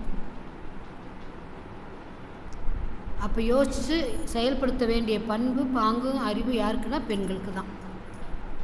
அதுக்காக ஆண்களுக்கு இல்லைன்னு நினச்சிடாதீங்க. ஏன்னா இல்வாழ்வான் என்பான் இயல்படை மூவருக்கு நல்லாற்றி நின்ற துணைன்னு சொல்லிட்டார். அப்போ ஆணும் பெண்ணும் சரிப்பாது. 2 பேர் சேர்ந்து அந்த குடும்பத்தை நடத்துனாங்கன்னா அந்த குடும்பம் சிறப்பாக இருக்குங்க. சிதம்பரம் ஆட்சியும் வேண்டாம், மதுரை ஆட்சியும் வேண்டாங்க. வேறு யார் ஆட்சி வேணும்? திருச்செங்கோடு. மதுரையும் வேண்டாம், சிதம்பரம் வேண்டாம், திருச்செங்கோடு அர்த்தநாரீஸ்வரர் 2 பேர் சேர்ந்து செயல்பட்டால் அந்த குடும்பம் எப்படி இருக்குங்க? சிறப்பாக இருக்கும். ஸோ வேதாத்திரி மகிழ்ச்சியினுடைய விழுதுகளாக நாம் இருக்கிறோம். முதல்ல நாம் அதுக்கு வித்தாக இருக்கணும். அப்போ விதைக்கக்கூடிய வித்து எப்படி இருக்கணுங்க? தரமாக இருக்கணும். அப்போ நாம் அதுக்கு ரோல் மாடலாக இருக்கணும். அப்போ ரோல் மாடலாக இருந்தால் தான் நம்மளை பார்த்து வரக்கூடியவங்க பரவாயில்ல அப்படின்னு இருக்கணும். நாமளே குடும்ப அமைதியை கெடுத்துட்டு இங்கே மேடை ஏறி கதை பேசினா ஏதாவது பிரயோஜனம் இருக்குமா? இருக்காது. அப்படி சில பேர் இருக்காங்க. அது தப்பு. அப்போ சுவாமிஜியோட கொள்கையில் படித்தா மட்டும் பத்தாது, அப்ளை பண்ணணும். ஏன்னா சுவாமி சொல்லியிருக்கிறார், இது போதனை மார்க்கம் அல்ல, சாதனை மார்க்கம். அப்போது ஒரு லேபில் போய் நம்ம ஒரு ஆராய்ச்சி பண்ணுற மாதிரி தான் இது குடும்பங்கிற லேபில் வேதாத்திரி மகிழ்ச்சியுடைய கருத்துக்களை அப்ளை பண்ணணும் அப்படின்னு சொல்லிட்டு, குடும்ப அமைதிக்கு பெண்களின் பங்கு அதிகமாக இருக்கிறது, அதுக்கு துணை போவது வாழ்க்கை துணை என்று கூறி இந்த நல்லதொரு சிந்தனை விருந்தை சிந்திக்க வைத்த இறையர்களுக்கும் குருவர்களுக்கும் பொறுப்பாசிரியருக்கும் இதுவரை பொறுமையாக கேட்ட உங்களுக்கும் நன்றி கூறி நிறைவு செய்கிறேன். வாழ்க வளமுடன், வாழ்க வளமுடன், வாழ்க வளமுடன். வாழ்க வையகம், வாழ்க வையகம், வாழ்க வளமுடன். சிறந்த முறையில் பல சிறு கதைகள் மூலம் அனைவரையும் சிறப்பாக சிந்திக்க வைத்த அம்மா அவர்களுக்கு நன்றியுரை நல்க. நீ தான் டைம் சொல்லி நிறுத்திட்டேன். 5 கதை சொல்ல வேண்டான்ட்டு 8 கதை சொல்லணும்னு பார்த்தேன். 7:30க்கு முடிக்க சொன்னாங்க. அப்போ 8 கதைன்னு சொன்னால் 8:30 ஆயிடும். அதனால் ரொம்ப மிகவும் அருமையாக அனைவரும் புரிந்து கொள்ளும் வகையில், அதாவது கதைகள் மூலிமா தான் நம்ம ஒவ்வொரு விஷயத்தையும் நம்ம மனசுக்குள்ளே ஆழமாக பதியும். அந்த வகையில் மிகவும் சிறப்பாக சிந்தனை விருந்து நடத்திய அம்மா அவர்களுக்கு நன்றியுரை நல்க பேராசிரியர் பி கலைச்செல்வி அம்மா அவர்களை அன்போடு அழைக்கிறோம். வாழ்க வளமுடன். வாழ்க வளமுடன். வாரம் சிந்தனை விருந்து நடந்துட்டுருக்குதுங்க. அதுக்கு அந்த சிந்தனை விருந்துக்கு ஒத்துழைப்பு கொடுத்தவங்களுக்குலாம் நம்ம நன்றி சொல்லணும் இல்லைங்களா? ஏன்னா பல பேர் சேர்ந்தால் தான் ஒரு நிகழ்ச்சி நல்லபடியாக நடத்த முடியும். அந்த நிகழ்ச்சிக்கு நமக்கு ஒருங்கிணைந்து எல்லாம் நடத்தி கொடுத்தவங்களை எல்லாத்தையும் நம்ம வாழ்த்திடலாங்க. வாழ்க வளமுடன். தொகுப்பாளராக இருக்கும் அருள்நிதி பூபாலன் அவர்கள் வாழ்க வளமுடன். இறைவணக்கம் குருவணக்கம் பாடிய அருள்நிதி TR சேகர் அவர்கள் வாழ்க வளமுடன். சாந்தி தவம் நடத்தி கொடுத்த அருள்நிதி அசோக் ராக் அவர்கள் அழிச்சிட்டு எழுதியிருக்கு. வரவேற்புரை நல்கிய R சங்கீதா அவர்கள், சிறப்பு சிந்தனை விருந்து அளித்த அருள்நிதி R பரிபூர்ணம் அம்மா அவர்கள். தலைப்பு குடும்ப அமைதிக்கு பெண்களின் பங்கு. அந்த கதையிலே பாட்டு பாடியிருக்காங்க இல்லைங்களா? புருஷன் வீட்டில் வாழ போகும் பொண்ணே சில புத்திமதிகள் சொல்லுகிறேன் கேளு கண்ணு அப்படின்ட்டு அந்த பாட்டே பொண்ணுக்கு கொடுக்குற என்னென்ன எப்படி இருக்கணும் அப்படிங்கிறத சொல்கிறாங்க. நம்ம மகரிஷி என்ன சொல்கிறாங்க? பெண்கள் தான் நாட்டின் கண்கள்னு இல்லாமல் பெண்கள் தான் குடும்பத்தில் முக்கிய பங்குன்னு தலைப்பே இல்லாமல் குடும்ப அமைக்கு பெண்கள் தான் முக்கிய காரணம் அப்படின்னு ஒரு தலைப்பே கொடுத்துருக்காரு. அப்புறம் நமக்கெல்லாம் என்ன கொடுத்துருக்காங்க? எல்லாத்துக்கும் விழா எடுக்கிறாங்க அப்படின்ட்டு நமக்கு என்ன கொடுத்துருக்காங்க? மனைவி நல வேட்பெல்லாம் மகரிஷி கொடுத்துருக்காரு. அப்போ பெண்கள் பாதி ஆண்கள் பாதி. அந்த பெண்களை ஆண்களை பாதி பெற்றெடுத்தவங்களே பெண்கள் தான் அப்படிங்கிறாரு. அப்போ பெண்களுக்கு அவர் சொல்லலைன்னா நமக்கு பெண்களோட மரியாதையே தெரியாது. வீட்டில் யார் சண்டை போட்டுட்டு இருப்போங்க? கணவரோட தான் சண்டை போட்டுட்ருப்போம். இப்போ மண்டத்துக்கு வந்து தான் பெண்கள்னால் யார் ஆண்கள்னால் யார் நம்முடைய பங்கு என்ன அப்படிங்கிறதெல்லாம் எப்படி தெரிஞ்சுக்கிட்டுங்க? மகரிஷி சொன்னதுனால தெரிஞ்சிட்டோம். இல்லைன்னா நம்ம என்ன பண்ணுவோங்க? டெய்லி சண்டையாக இருக்குது. இப்போல்லாம் மண்டத்துக்கு வந்ததுலேருந்து சண்டையே இருக்கிறதில்ல. யாராக இருந்தாலும் சரி விட்டு கொடுத்தல் சகிப்புத்தன்மை தியாகம் 3 இருந்தால் என்னங்க? குடும்ப உறவுகளாக இருக்கட்டும் நட்புகளாகட்டும் யார்கிட்டையும் எப்படி இருக்குங்க? நம்ம ஜெயிச்சு காட்டிடுவோம். அதனால் விட்டு கொடுத்தல் சகிப்புத்தன்மை தியாகம் 3 யார்கிட்ட அதிகமாக இருக்குதுங்க? பெண்கள்கிட்ட தான் இருக்குது. யாராவது எதாவது வந்து கேட்டால் பசியோடு வந்தாங்கன்னா என்ன சொல்லுவாங்க? இருங்க சாப்பிட்டுட்டு போகலாம், இல்லைன்னா தண்ணியாவது குடிச்சிட்டு போங்க, காப்பியாவது குடிச்சிட்டு போங்க அம்மா. ஆனால் ஆண்கள்கிட்ட அந்த பண்பு வருதுங்களா? சம்பாதிக்கிறது ஒருத்தர், தானம் பண்ணுறது ஒருத்தர்னு சண்டைக்கு வருவாங்க. ஒரு மூடு நல்லா இருந்துச்சுன்னா பரவாயில்ல கொடும்பாங்க. மூடு சரியில்லைன்னு என்னென்னா நான் சம்பாதிக்கிறேன் நீ செலவு பண்ணிகிட்டு இருக்கிறியாம்பாங்க. அப்போ பெண்களுக்கு தான் என்ன பங்கு இருக்குதுங்க? தானம் தர்மம் புண்ணியம் எல்லாத்துலேயும் பெண்களோட பங்கு அதிகமாக இருக்குது. குழந்தைகள்லாம் நல்லா இருக்காங்களே எப்படிங்க? அம்மா அப்பா தான் ரோல் மாடலுங்கிறாங்க. அப்பா வீட்டில் இருக்க மாட்டார், ஆனால் அம்மா தான் வீட்டில் இருந்து எல்லாம் பார்க்குறாங்க. அது பெண்கள் பார்க்குறாங்களே இல்லைங்களா? பெண் குழந்தைகள். அதனால் இப்போ வர பெண் குழந்தைகளுக்கெல்லாம் நம்ம என்ன சொல்லணுங்க? நாம் ரோல் மாடலாக இருந்தால் அவங்களுக்கு தெரியாது. ஏன்னா இந்த நவநாகரிக காலத்தில் விஞ்ஞான காலத்தில் கம்ப்யூட்டர் காலத்தில் எப்படி வாழணுன்னே தெரியல அவங்களுக்கு. ஏன்னா ஒவ்வொரு குழந்தை வச்சுருக்காங்க, வேணுங்கிறத வாங்கி கொடுத்துட்றாங்க. அதனால் அவங்களுக்கு வந்து செல்லம் அதிகமாக போய் என்ன செய்கிறோன்னே தெரியாமல் செஞ்சிட்ருக்காங்க. அதனால் அந்த நிலையெல்லாம் மாறி நம்ம குழந்தைங்களுக்கு எடுத்து சொல்லி சமுதாயத்தை நான் நல்லபடியாக கொண்டு வருவோன்னு சொல்லிட்டு நன்றி சொல்லிடலாங்க. அடுத்தது அவ்வளோதான். இன்று சிறப்பு சிந்தனை விருந்து அழகாக சிந்தனையோடு சிரிப்போடு நகைச்சுவையோடு எப்போ வந்தாலும் நகைச்சுவையோடு பேசுவாங்க. எப்போ வந்தாலும் நம்ம கூட உரிமையாக பேசுவாங்க பழகுவாங்க. நம்ம மண்டத்தில் எப்படி நம்மளாம் அனைவரும் ஒன்று, அதே மாதிரி அவங்களும் நம்மளோட ஒன்று. எப்போ பிடிச்சி வந்துட்டுருக்காங்க. நாம் தான் அதிகமாக ரீச் பண்ணுறதில்ல அவங்கள. சரி இனிமேல் கூப்பிட்டுக்கலாம். வாழ்க வளமுடன். இந்த சிறப்பு சிந்தனை விருத்த அளித்த அருள்நிதி ஆர் பரிபூர்ணம் அம்மா அவர்கள், அவருடைய அன்பு குடும்பம், அவருடைய ஆன்மீக தொண்டு, இன்று சிந்தனை விருந்து கேட்க வந்த நீங்களும் உங்களது அன்பு குடும்பமும் என்று நன்றியுரை வழங்க அனுமதித்த அருவி திருக்கோயில் அவர்களுக்கு நன்றி. வாழ்க வளமுடன்.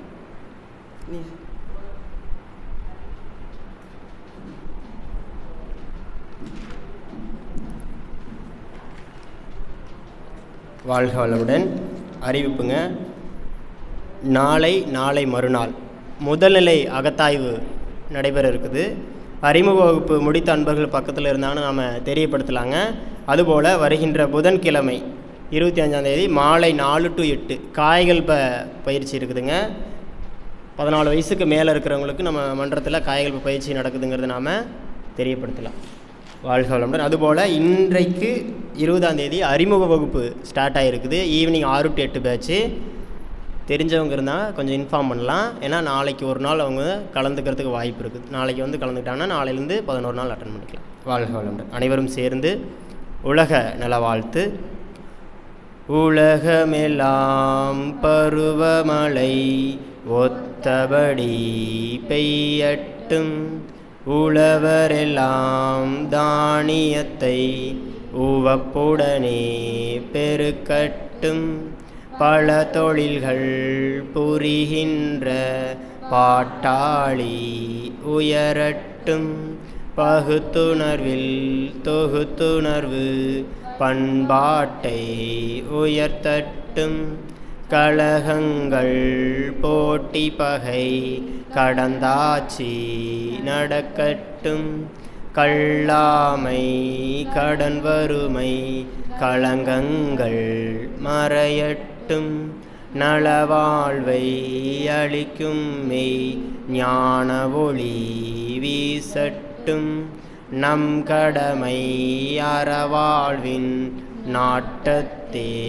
சிறக்கட்டும், நம் கடமை அறவாழ்வின் நாட்டத்தே சிறக்கட்டும், நம் கடமை அறவாழ்வின் நாட்டத்தே சிறக்கட்டும். வாழ்க வையகம், வாழ்க வையகம், வாழ்க வளமுடன்.